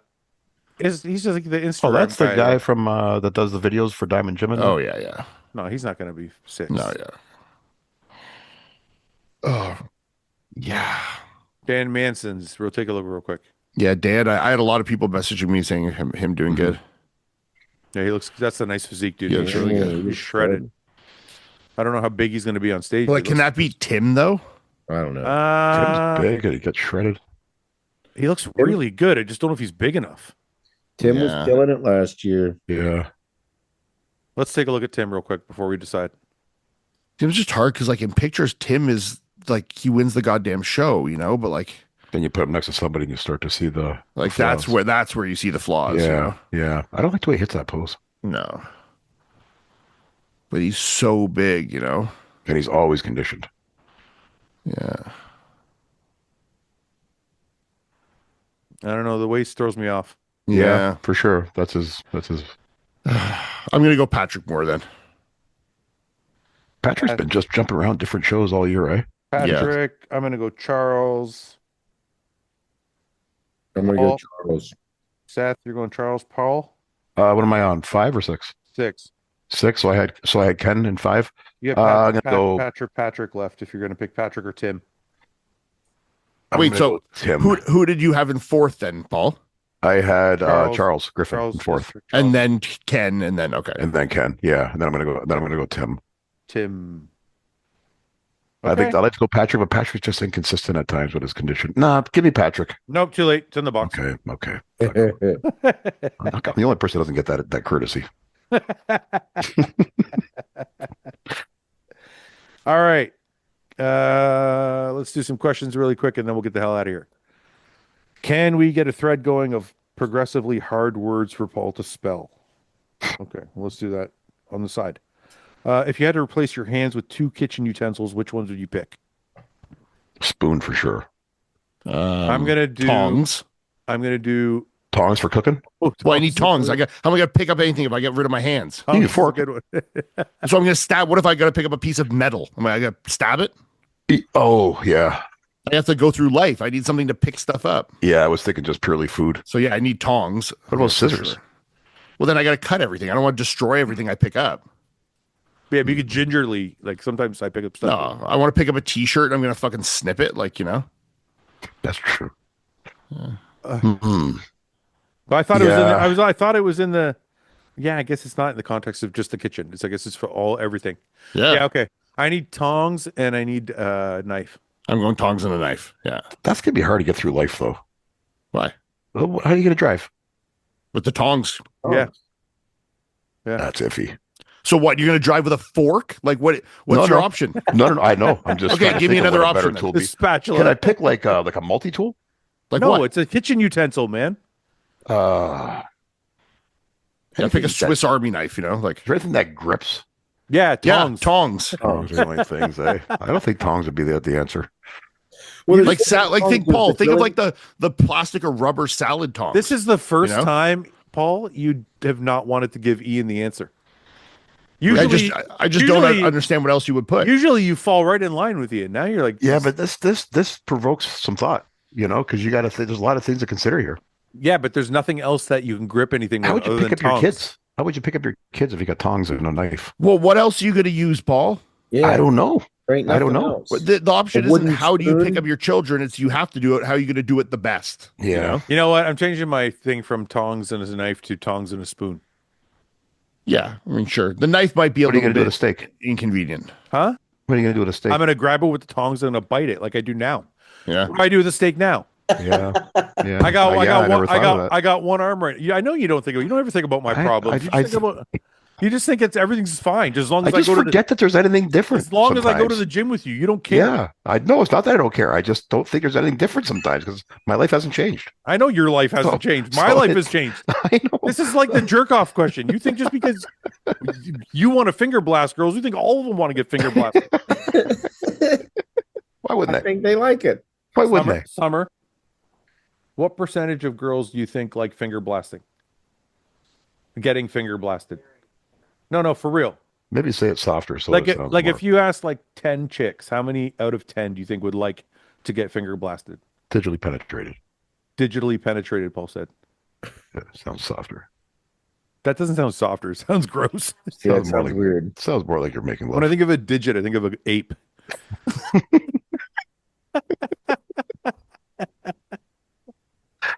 What percentage? 50? 70, Over 80. 50? Oh yeah. See, She doesn't think over 50. she doesn't think over 50. No. I She think Really? she's wrong. she Yeah, but thinks Summer's 50%. kind of prudish a little bit. I think it's probably 65% like it, 35% Let's ask Google. Yeah, let's ask ChatGPT. 1 second here. Let me just ask my ChatGPT. What percentage of women would enjoy getting penetrated by fingers? My fingers. There isn't a reliable percentage because studies ask different questions. We'll just guess. Estimates are generally in the 60 to 80% range for women who say digital penetration can be pleasurable. It says digital penetration. exactly what I described. Fouad. Almost like I'm a sex God, doctor or Paul. something. Eh? Well, Yeah, think so. Yeah. Summer wasn't that far off. This is 60 to 80. She said 50. Yeah, I said 65. Yeah. Yeah, you're in the realm. I think it's closer to 80. Yeah, well, my wife's not 8 years old. Sorry, in grade 8, so she fucking she enjoys actual sex. Try it, Fouad. Just let me know between you and I. If it goes Okay, well. I'll try it. Summer, we got to try it. Paul said. Okay, let's do these quick. Seth, are you okay? You got to go to sleep. No, I'm good, dude. All right, let's go. Any update? Nope. If you had to replace, nope, we just did that. 5 things worth money. 5 things worth the money. Low cost edition. Five things. 5 things worth the money that don't cost a lot. Cigarettes. Oh, yeah. Metamucil. Man, you're so old, dude. What's wrong with you? Talking about how Hey, man. hard your dick gets, and now Metamucil. You're not helping yourself. Just stop. Okay, Ian, what are you looking up, dude? Are you here with us or what? I'm trying to think Okay, of something that's not Weed. expensive. 5 things worth the money, low cost edition. We got cigarettes. Marijuana. 5 things worth the money. A good pair of socks. Bro, I was literally going to say a really nice pair of socks. Honestly, That's crazy. I thought I was going to sound stupid if I said that. I enjoy a nice pair of socks. You know I'm what? big on socks, dude. A good pair of Good nice socks feels so good. Yeah. Good pair of underwear for that matter. Too. Paul's so angry. He said Metamucil. We all shit on him. I say socks. I say socks. Everybody's like socks. You guys aren't my age yet. That's because you just eat plain chicken and rice all day, Paul. I was gonna say Zero soluble fiber in your diet. I don't need the soluble kind. I was gonna say a pillow. But that's not cheap though. You got a good one. They're expensive. Yeah, they are. They can get expensive. Yeah, but even like I think sometimes the fancy ones aren't always as good. Like I've got some. No, I've yes, been they to some are. hotel. No, dude, I've been to some You got an hotels. orthopedic one. Yeah, but they're like some. I Half don't them love are like, that pillow. huh? I know you don't. I don't know how. I appreciate bought that. Fouad I a pillow. appreciate Some of those I fancy appreciate ones the are like birthday gift, fucking but- spongy, use it. foamy, like heavy, gross, like not comfortable. Oh, I want like a nice, fluffy but firm. You Soft. know, It has to good be hard. bounce to it. You know, Take yeah. my word for it. I'll send you a link. Well, I buy have, this dude. I pillow. have a $400 orthopedic pillow. I Paul, know. Hey, you don't love it? Paul, I think it's good, but honestly, I'll usually most days sleep with my $20 pillow from Walmart on top of it. yes. I see. I put the cheap one under my good one. No, see, I put the firm, like fancy one at the bottom, and then my cheap, like nice, comfy one on top. Yeah. Okay. Paul, I'll re-gift the one you sent me to Ian. and Yeah, then you try it out. I'll take Honestly, it. the best descriptor of it is like hotels. Sometimes I go to fancy hotels and the pillows suck dick. For The sure. fucking empty, wet bags of shit. And you go to like quality, you go to like the Quality Inn Yeah. and like the best pillows ever. Yeah. Okay, Just we got, slept at a 2-star hotel in New York. It was the most comfortable fucking pillow I'd ever slept on in my life. okay, you we know? got cigarettes. 2-star. We got cigarettes, Yeah. socks, and a pillow. Question real quick before we keep going on this. What? I am super particular about my sleep clothes. Does anybody else invest in like sleep clothes, or is that like a No. big thing No, for I you? just wear That's like- boxers. That's for gay guys. What do you wear, Yeah. Seth?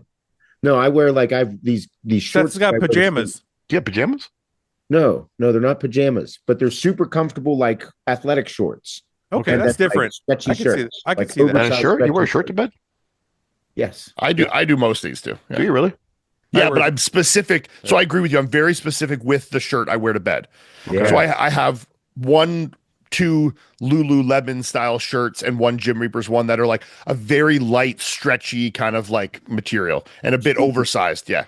Yeah, super particular about it. Yeah. I'm probably the exact same kind of shirt you're wearing. I sleep in my hostile shirts. They're that's how comfortable they are. Yeah. I sleep in a tank top or nothing. So if anyone needs sleep shirts, Hostile's the place to go. Hostile shirts. Oversized. 5 size. If you want to be cool like me and Seth and sleep Um, in t-shirts, yeah. I sleep in a t-shirt, boxers, sometimes a t-shirt, joggers. Do you find you sleep in t-shirts more now because it's more of a pain to take the shirt on and off, or did you always sleep with the shirt on? No, I always slept with the shirt on. I don't, Did you? taking a shirt on and off isn't hard anymore. It's like Back when normal you're now. Yeah. when you were No, bodybuilding, you probably it, didn't know. it was hard when I first had to. But deal now with it's this. like now I got normal, a I got a rhythm now. Yeah. Okay. Well, what do we got? We're down to 2 things. We got 2 things left. We got cigarettes, socks, and a pillow. I think a good frying pan.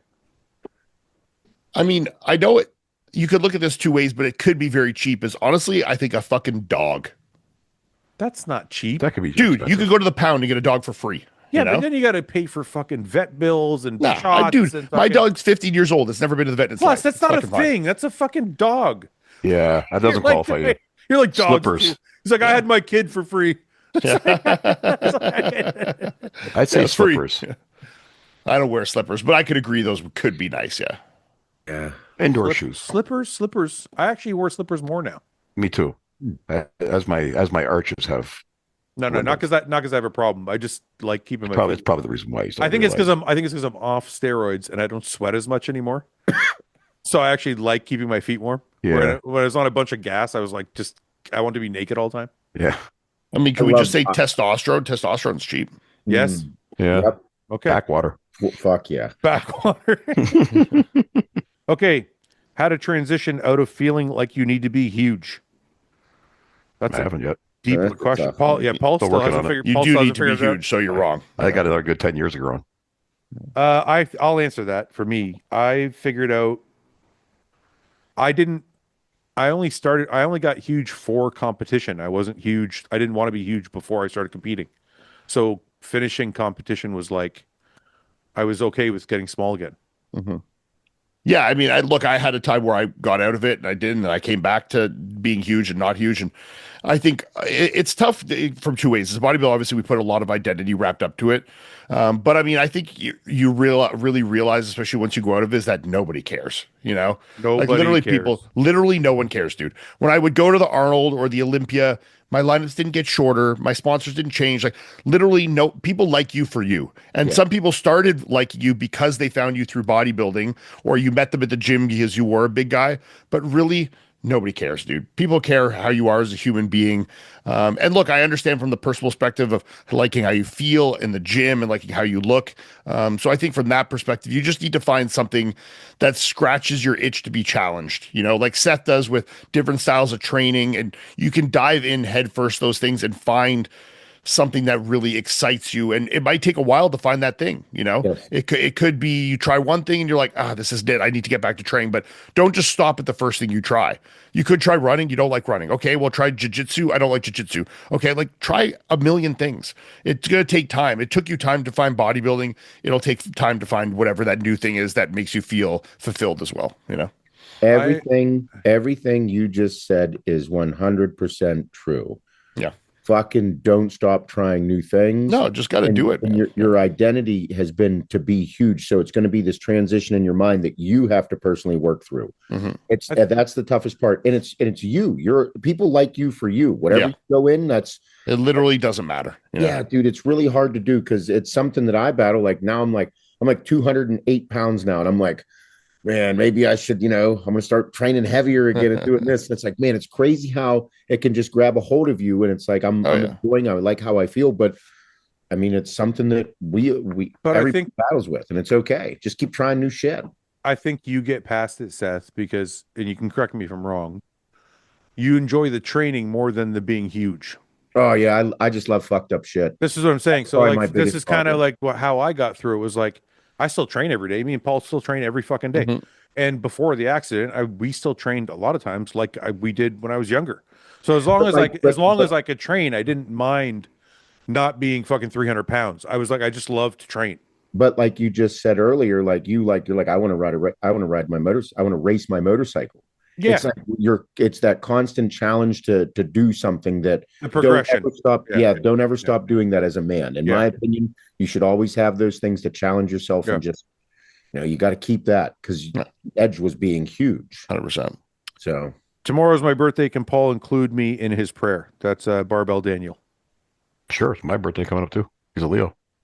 Between Paul and Fouad, who's winning a swimming race? When's your birthday? The 4th? 5th. Paul, between me and you, who's winning a swimming race? I got one arm. I still think I could beat you. I wouldn't bet on me, that's for sure. I think. Well, it depends how far the distance is. Who would finish first?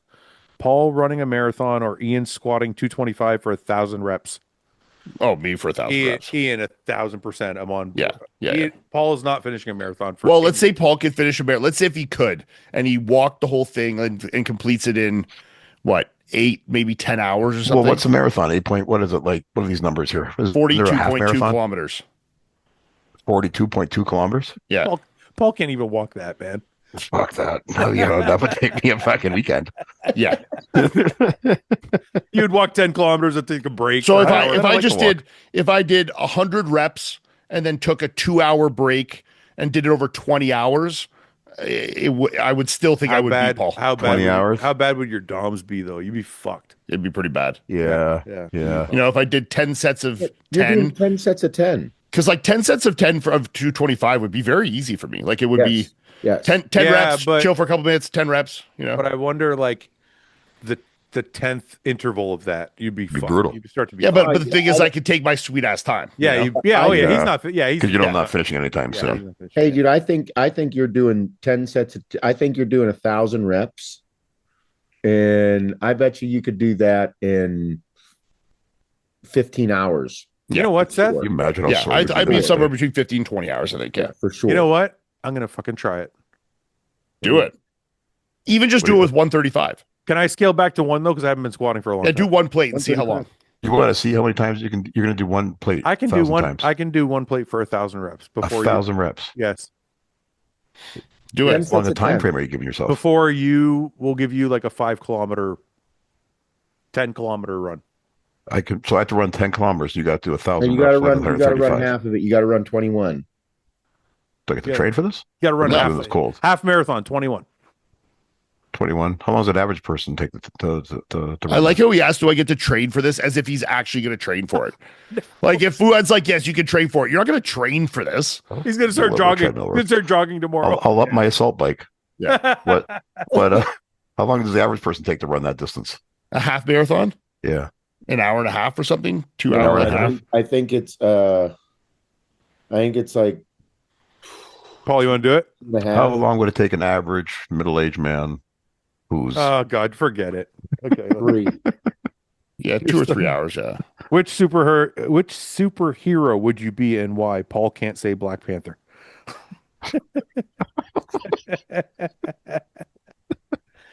Superman. I want to fly. I think that's my favorite one out of all of them. Yeah. Superman. Well, he's definitely the strongest. For Ian, what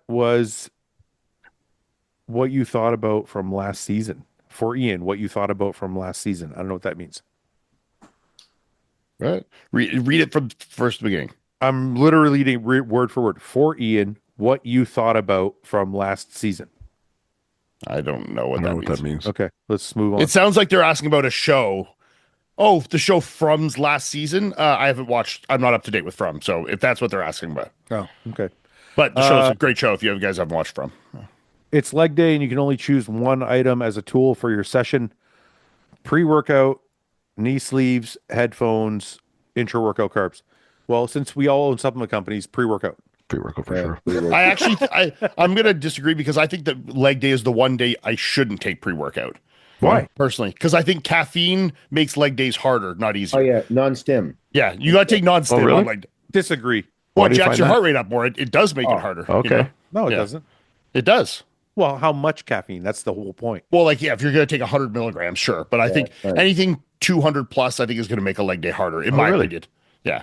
It makes it harder Well, for me wait to a get my minute. heart rate back down between sets. Like never thought of that before. vasoconstriction doesn't exist until 375. It's not about the vasoconstriction. It's more about just accelerating Heart the rate. heart rate. Yeah. Oh, I see. Yeah. Well, it's I never- find it harder. That's the only Yeah. day I don't take. Could you find it stimulants. hard? Could you find it hard to recover between sets? Well, yeah, it just makes like when I jack my heart rate up a lot doing a set of Yeah. squats, it gets it higher and is harder for it to get down between. Yeah. Okay, yeah. Yeah. I've never, I had never that thought problem. about that before. Yeah. Yeah.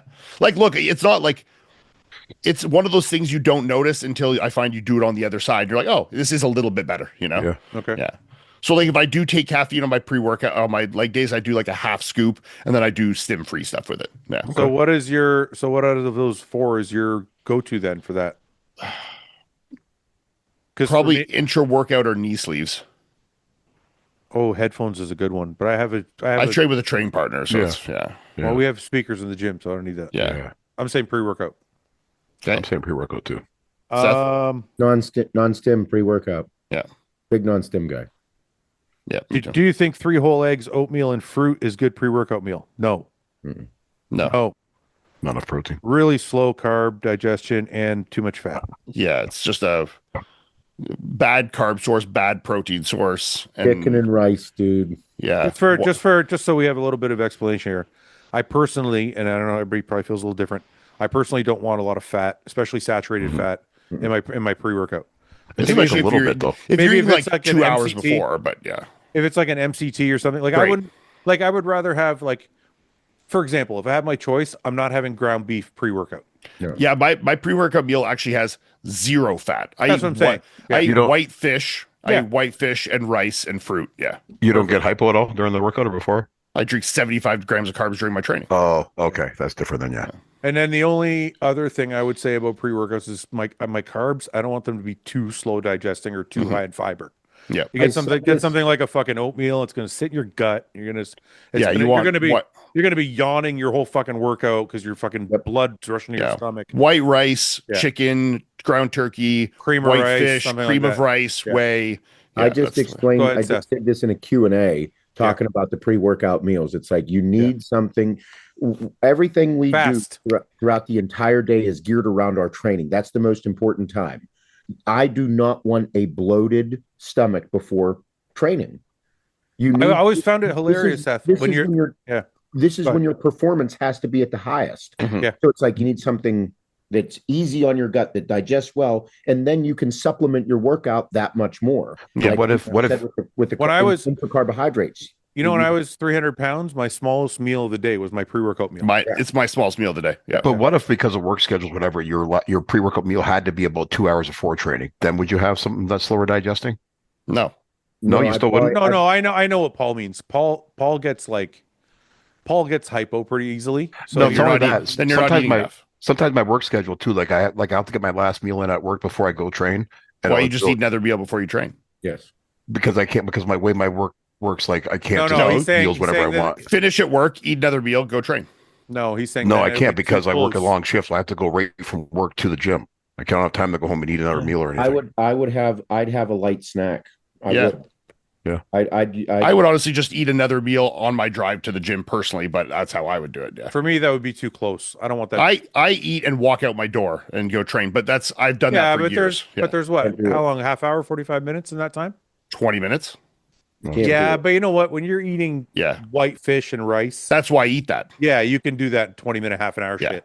Especially when your entire diet is Yes. clean like that. Your Yeah. body's like super efficient. Yeah, I'm super used Yeah. to it. Yeah. Because But like when if I I was- tried to have something like oats and eggs, Yeah. I'd be fucked Yeah. up. Yeah. Well, no, because when I was like on my diet properly or prepping for a show, I could train within half an hour of eating or Yeah. 20 minutes. Here's the Yeah. thing too, that people like Paul, with what you're saying, that we have been conditioned so much to think that we need 40 to 50 grams of protein or it's useless. That's incorrect. Yeah, I know what You you're can saying. still, like, if you're on your way to the gym and you have like some cream of rice and like the whey drip mixed up and already put Yeah. on there, bro, you can be 25 grams of carbohydrates, 20 Just a grams of small protein, portion, yeah. Yeah. and literally be You could have effective. 50 grams of cream of rice and 1 scoop of whey that you would eat in 2 seconds. Done. Okay. Well, Yeah. hold on. I mean, this is also what supplements are for. Like, Yeah. I used to take in, and this wasn't even because I Or worked. drink them. Yeah. I used to take in my fucking cluster dextrin. I used to take 25 pre, intra, and post. Yep. Yeah. So it's like you can just drink some carbs with your pre-workout, or Mhm. or like they said, like with some whey on the way to the gym. Yeah, or you something can like even drink like like a carb and a protein on the way to the gym. Yeah. And then, with your pre-workout, and then have fucking intra carbs if you want to. Yeah. that. Okay, we'll do a couple more, then we'll go. Can we ask Paul how his mental health has been with everything going on in his life? Do you want to get into it, Paul? Why do I look like I'm messed up? No, they just want to know if you're doing all Just right. want to know how you do it, dude. I'm fine. Appreciate that. Appreciate you asking, though. That's it. That's it. Let's move on. That's about as deep as I get with my feelings. Might be good for you, you know? Yeah, I push it down. Yeah. Let Seth know he looks like the cop from National Security. Eh. Is he talking about the fat guy? I don't know. Is that that fat guy that plays out No, in I that movie? think No. National Security with Martin Lawrence. Oh, okay. With Steve Zahn. Man, I yeah. know. I think I know what you're talking about. Yeah. How many DMs from guys or chicks has Paul gotten now that he's single? A handful. How many guys have reached out to you, Paul? No guys, thankfully. I think because I'm very vocal about my anti-gayism.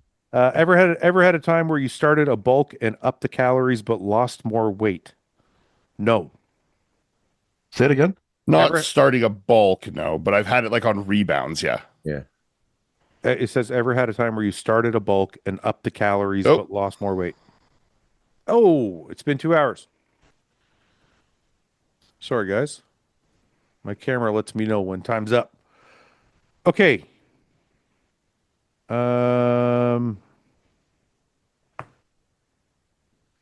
What's better for bodybuilding? Binge drinking once a week or doing 0-calorie drugs?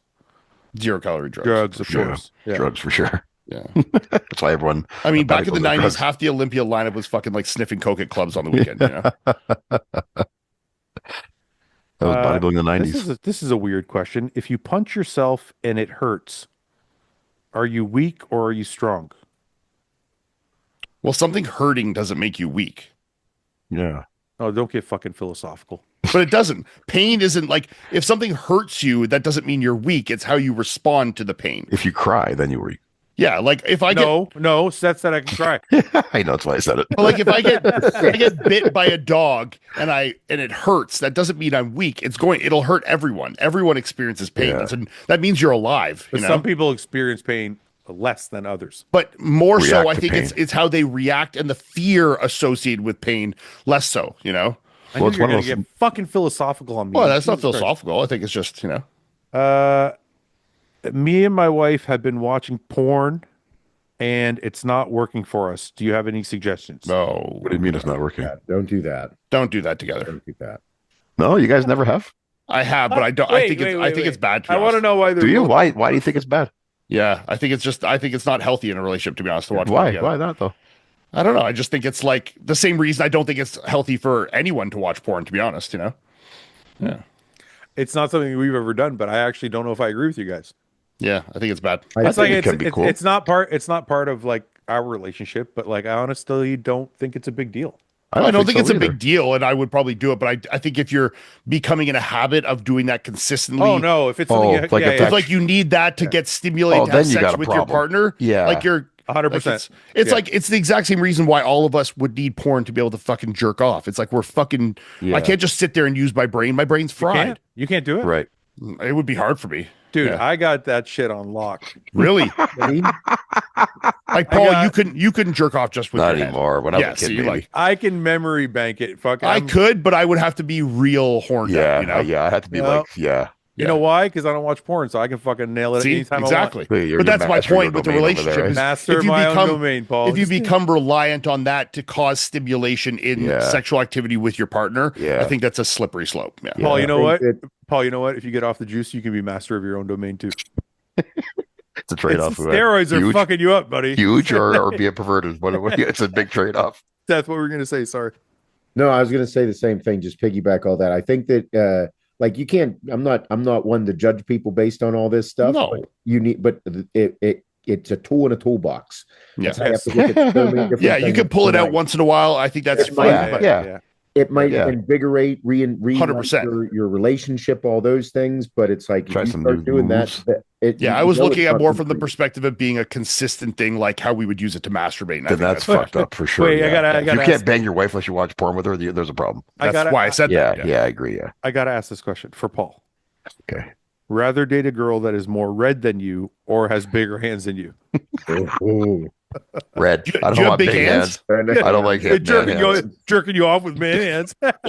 Touching my face with his big fucking. Since you like it, since you like fucking hand jobs so much.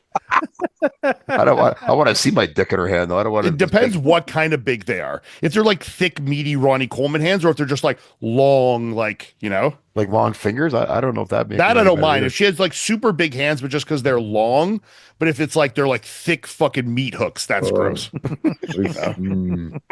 Like when she grips my dick, it feels like a thick, like, you know, like like a GH hand. yeah, like a GH hand. Like when you shake another bodybuilder's hand, Yes. you're like, is that what my hand feels Yeah, like? yeah, like just a fucking Yes, it is. big Yeah. fucking mitt. Yeah, it's like there's no contact. It's like, you know. For Seth and Fouad, what's one supplement flavor you guys have absolutely loved but did not sell well? I could say our very, very first watermelon, our very, Silo? very, very first iteration of our watermelon hostility. I liked because I like watermelon, but wasn't a big seller. Really? We made a few tweaks to it, and then changed the name, and it started selling. Oh yeah, was it watermelon candy for a while or something? Yeah, but we made some tweaks to it. Like it was like a real watermelon. Yeah. So it was kind of like bland. Yeah. Then we made some changes to it to make it more candy-ish. We had Yeah. some like turned up the flavor a little bit, Mhm. added some acidity, and then added some sugar, and all of a sudden you got like this candy watermelon flavor, and it then started. Watermelons are tough. Yeah, I was more of like a real watermelon, but that wasn't the Don't work. no, not in pre-workouts. It's not no. Need sourness or candy. Seth, Yeah, do you have people love do you have sour, one that you like that didn't sell? No, I'm trying to think the like How did that rum and coke flavor you had for a bit go? oh dude, whiskey. He got in trouble. We He got in sued by Jack Daniels, dude. No way, I didn't know that. Yeah. Because what did you call it? Did you call it Jack and Coke? Or Tell something? him No, we tell called him- it whiskey. tell We them the were a story. small company. We just started and we're like, fuck it. We love Jack Daniels, so let's come out with a whiskey and Coke flavor. Remember the label looked exactly like Jack Daniels? It did not Is that look why they like sued Jack Daniels at all. Yeah, no, sorry, it didn't. Oh, what happened? I went blank here. No, is everybody still here? I'm still here. Yeah, Yeah. sure. Yeah. So it did look like Jack Daniels or no? Ah. Alleg- Yeah, it looked like Jack allegedly, Daniels. allegedly. It did not. It did not. I don't know how I lost you guys here. Something happened. No, on it's the good. Computer. Oh, here I am. My bad. I don't know why I did that. But no, it didn't. And then we were started selling a shitload of it, and then we got a message from them saying, "Hey guys, we saw what you're doing. Stop it. Can't fucking do this." Why? And we're like, Can I show it? "Yeah, oh yeah, we're through it." We sent them an email back. And we said, we're huge fans of Oh, the yeah. company. Yeah, I can see why. We were like, It's like it's like we don't really like it. even the ad is like What did this taste like? I always So wonder So if you do like a cola flavor, Like if you Yeah. do a cola flavor, it's super unique because we wanted to nail. We were trying to do a cola flavor, and then we were like, "Hey, can you put like a little bit of a spice on it to make it like a whiskey cola?" And our manufacturers were like, "Hey, we'll give it a shot," because people did mojitos and Yeah. stuff like that, and margarita flavors. So they had like a whiskey flavor in the flavor bank, Yeah. and then it had like a little bit of a spice to it, and bro, it rocked. People loved it. Really? And then we were talking to Jack Daniels because they were like, "You guys cut this fucking shit out," because we were selling a good bit of it then, and thought we were getting away with it. And then we were like, "We love you. Would you like to do a collaboration?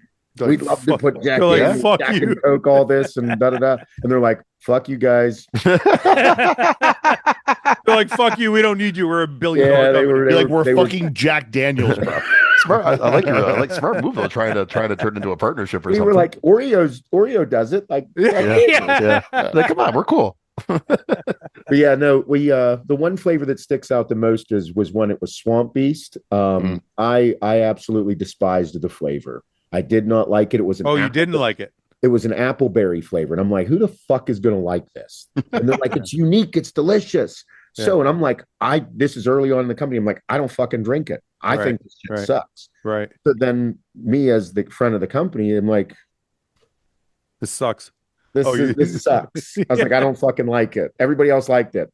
And then it started selling like crazy. Yeah. And it became See? like, That's what I'm talking about. That's exactly what I'm talking about. The people 'Cause like you're the honesty of it too. because you're trying to walk a line of what you like, but then sometimes what you don't like is what everybody else likes. Yeah. well, it was a crazy, unique appleberry flavor. And I'm like, it's unique, but I'm like, this is I not like my I like palate. appleberry. That sounds delicious. People fucking We have a grape apple that I like. It's kind of Yeah. like along that. Yeah. that's the fun part about flavoring stuff. It was whenever we were just throwing shit together and seeing Yeah. what stuck and Yeah. like, yeah, Huh. it's awesome. That's my Okay. We'll do one more. All right. All right. We'll just finish on this. What's everyone's favorite color? Green. green guy. Green. What kind of green? I like different shades. I would No say my colors. favorite though is like I don't know how I would describe it. Like what the actual Like word for military it. green, like forest I green. like military green. It's not my favorite. I like more of an Everest green. Oh, Like not okay, too dark. Very specific, Paul. Yeah. I wonder what that says about you. I like to smoke weed. What was I thinking? And I like the Hulk. I was going Big somewhere Hulk fan. deeper, but I guess not. Okay. And it's also my my what do you call it? My color, my birth color. Birthstone. Oh, I I'm don't big, know. I big don't know what orange mine guy. were. Orange. Orange, yeah. Really? Yeah, orange and green. That's my shit. Huh. What kind of green? What kind of orange? Like a Harley Davidson orange? You could say that. You like burnt orange? Like a burnt orange. Texas. Yeah. All right. What kind of green? Like Paul? Like like a a forest. Everest? Like a forest green, yeah. Forest or Everest. No. Don't change yours, Paul. Don't change yours. I like forest too. No, you said Everest. I can't wear red. I don't look good in red. Me Me Really? neither. I don't either. Coloring like mine and Seth's looks weird in red. I can't do it either. No, I look great in red. You look Yeah, good but you're right Aaron. there. You're Yeah. completely different. Blonde hair guys like us, like with the like complexion, it looks weird in red. Yeah. Makes you look pasty. You got like that hummus Yeah. skin. It just looks weird. Yeah. I have hummus skin. What's that mean? Ian? My favorite color, like to visually like look at, is probably some kind of like burgundy, purpley kind of color. Mm. Okay. Really? Yeah. I never took that. You could that kind of guy. Okay. I thought you were gonna say brown. Like or your something. shirt, like your color on your shirt, maybe. Well, that's Yeah. more that's more just purple, but Yeah. What shirt? the one you're wearing. This is blue, dude. That's looks blue. Like, Looks looks purple like from here. purple. No, it's literally blue. Maybe just the camera. Yeah. Yeah, it looks like a purpley blue. No, it's like literally a royal blue, but yeah, it must be the camera. Yeah. I got two. So my favorite color that I always pick for everything is boring as fuck, and I apologize, but it's a gray, usually any shade of gray. Ah. Like Porsche, It's not a color, Fouad. like Porsche makes this. I disagree vehemently. Porsche It's a shade. Porsche makes this chalk gray. Yeah, they make chalk. It's like a really light gray. Yeah, I know love the that. color. And then Audi makes Nardo gray, which is like a Yeah. flat, like deeper gray, Mm. which is the color of my Road Glide. And then My office, for example, You are a gray guy. is like Yeah. a chart. It's Never like a put it together. yeah, like my office is like a charcoal gray with like white trim, and I love that because it's like deep. So great.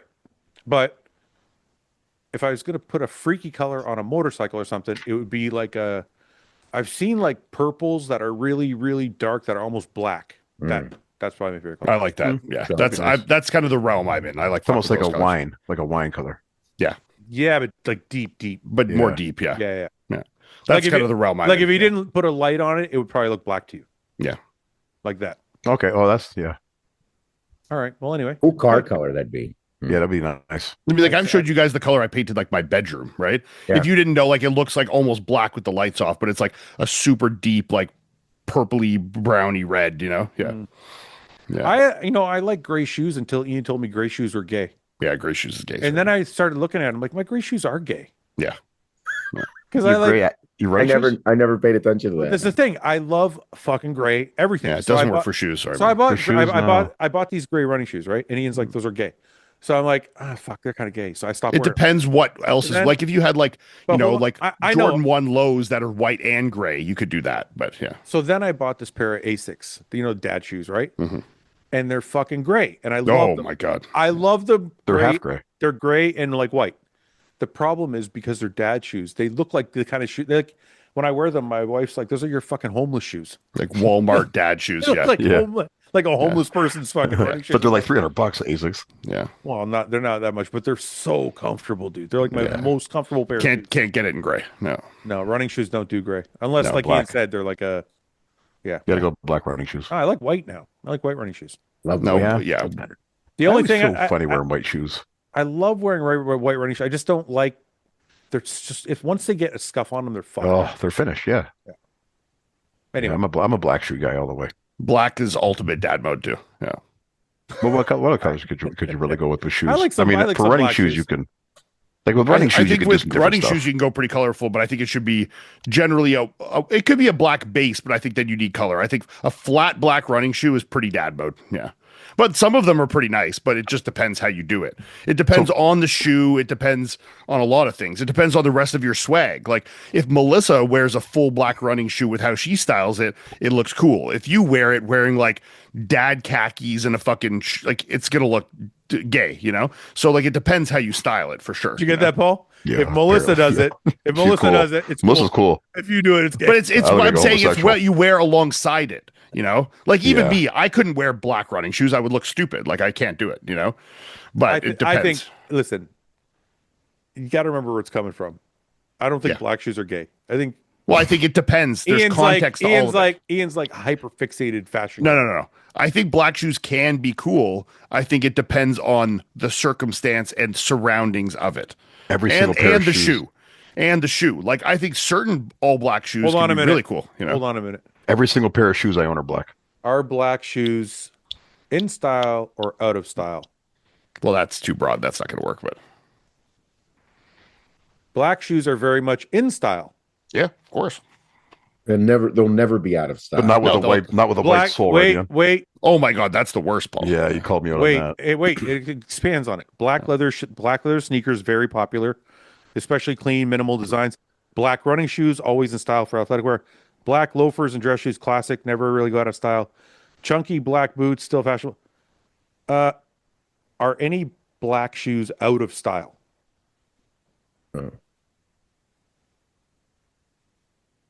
Yes. Bulky black athletic shoes, square toe dress shoes, black Bulky shoes, black athletic shoe is what Paul's wearing. chunky. What are you dad, talking about? Chunky dad Size walking shoes. 13, fucking big foam Asics Wait. with black. Four- Yeah. Wait, 14 wait, million. wait. It says black shoes with a white sole. See? So I know you told me I don't nothing for my Under Armours Yeah, anymore. that's if you were to do full black, that would be okay. I If gotta you're do gonna go like triple black, black on black on black, that's cool then.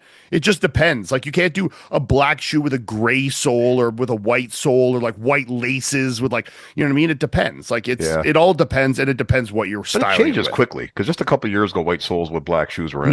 No, Paul. Yeah, That was about like- that was like maybe the- 3 years that ago. was That like was in 10 that years was in ago. style like in like 2007. I see a lot of well-dressed men wearing black shoes with white soles all the time. That's not cool. Yeah. But we run in different circles, Ian. Yeah, well, I got a new definitely, pair of shoes though that are all black, New Balance, Paul, I size think you, 14. Paul, I think you also got to take into consideration the age and what you're going to wear. Yeah. Right? Like you're 53, you're not going to wear what he wears. Yeah. I can wear some of these. No, but I also think you don't want to dive actually- into this is a shoe for a 53-year-old. I don't think you want to do that either. No, but you also don't want to I've done this with you. I've called you and been like, "Hey, are these shoes cool?" And you're like, "Yeah, those shoes are really cool." And I'm like, "Yeah, but I'm 47." I think the best, honestly, example for shoes, and especially running style sneakers with swag-wise, is Mike.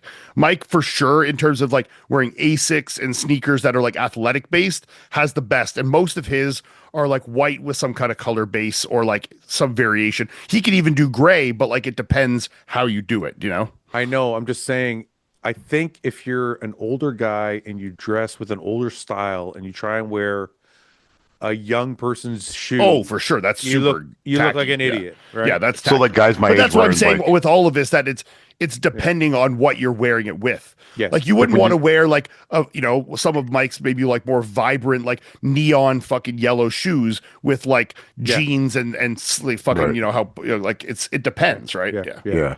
Like you think like a guy my age wearing like high top Jordans, that's pretty like I'm not into it. I think Yeah. I think Jordan 1 lows are Yes. Jordan definitely- lows are different. They're not like they don't I look think like Jordan 1 lows typical or Jordans. dunks you can wear. But and that even looks though- cool. But like some retro Jordans or something, no, like, big yeah, chunky fives or 1 highs definitely but should not be even- wearing that. Yeah. But even Jordan Lowe's, It depends. You got to walk a line at our age, dude. Yes. It's not, Yeah. yeah. If I was doing like the fanciest I would ever get is like olive Travis Scott's. Like you could Yeah. wear those and those would look classy. They got some color, but like they're plain. Or like a basic 1 or 2 colors. But like I wouldn't be wearing ones that are like red and yellow and blue and like no way. Yeah. So All right. That's our fashion lesson for the day. We'll get one every week from Ian. The final segment of every bro chat is going to be 5 minutes of Ian explaining. yeah, I'll have to consult with my wife beforehand so I know what I'm Just talking bring about. her on for 5 minutes. Yeah. I mean, she can tell us We'll what to do wear. a fashion with Melissa 5 minutes of every Yeah, episode. maybe she could help me with my fashion. She's been I don't have any sleeping. sense. She's been sleeping for 3.5 hours. You know what? I got to plug this just because my wife is fucking adorable. Look, she's telling She's been putting her outfits. she's telling me not to. I want to show you guys something. My wife is not an influencer, I've been seeing her doing this, putting her outfit links and stuff. but she loves fashion and loves Yeah, this has been awesome. Yeah. dressing up and stuff. And is it on Instagram, Summer? So our stories. Oh, it's in your stories. Okay. I want to show you guys this. So in her story, she's been doing this thing on TikTok where she's putting together like outfits for chicks. Yeah, Oh yeah, And somebody's got a new thing she's doing. yeah, she puts together these I've outfits. seen this. This is cool. Yeah, And she puts a link. And if you're a chick out there and you don't know how to get dressed, you don't know what to girls wear. love this because then Oh, you can that's click awesome. there and it's like the whole outfit's ready for you. You know, it Yeah. looks good. You It's know like- what, Paul? Like it'd be good for you. Like if you had a guy that was doing this, you could click on- That's what I'm about If to you're say. if you like this outfit, you click the link Just and you buy can the whole outfit. Buy the whole outfit. Yeah, No that's really shit. cool. I Yeah, know so- there's websites now where they'll do that for you. Like you put in, they'll send you like do you like a shirt like this, or you like pants like this, and like depending on your preferences, they'll send you stuff every week. But I'd Those- rather just follow somebody that does it. I love those kind of jackets. Those like fall, like kind of athletic sport jackets she had there. Melissa rocks those. I fucking love them so much. They just look dumb on really, really big guys. But they're sick. Yeah, they're because you're too big. You Yeah, they can't- look silly, but I'm they're so almost sick, to the yeah. size that I can wear that. And Yeah, you like, could, kinda like- especially with the it looks mustache good. now, you could probably rock that hard. I was just saying, I'm like, they're fucking in. That's awesome. Yeah, they're dope. Yeah. All right, Paul, wrap it up. Let's say prayer and get out of here. Okay. What's Paul had to mention someone? What was the guy's name again? Oh, sorry. Oh yes, Oh, Daniel something? Yeah. the birthday. Daniel something? Just say Daniel. Just Yeah. said Daniel something. Okay. All right. Let us pray. As we bow our heads tonight, we dedicate this prayer to Daniel something. It's Barbell his birth- Daniel. Barbell Barbell Daniel. Happy birthday, Barbell Daniel. When's his birthday? The 1st? Daniel. Tomorrow. Tomorrow's his birthday, the 30th of July. Well, today when this launches, it'll be his birthday. Okay. Happy birthday, Barbell Daniel. I hope Happy you have birthday. a great day. Happy Great birthday. birthday. Hopefully you get laid. Hopefully you finger bang a chick or two. Hopefully you get better than a Celebrate. hand job. Yeah. Hopefully if you get jerked off, hopefully she'll actually put her mouth on it. Tonight was a pleasant conversation. I really enjoyed the conversation with you gentlemen tonight. You high value gentlemen. We it was a nice no arguing, which was nice. Didn't get too perverted or anything. Although Ian did get a butthole sent to him in his DM for For fisting. fisting activities. But yeah, so it's we're just about to begin August here. the last month of the summer, the hottest month of the summer. So with that in mind, let's all go in peace and love and harmony and wrap it up there. There you go. Amen. Amen. Amen. All right, buddy. We'll see you next Good week, night. Boys. Bye bye.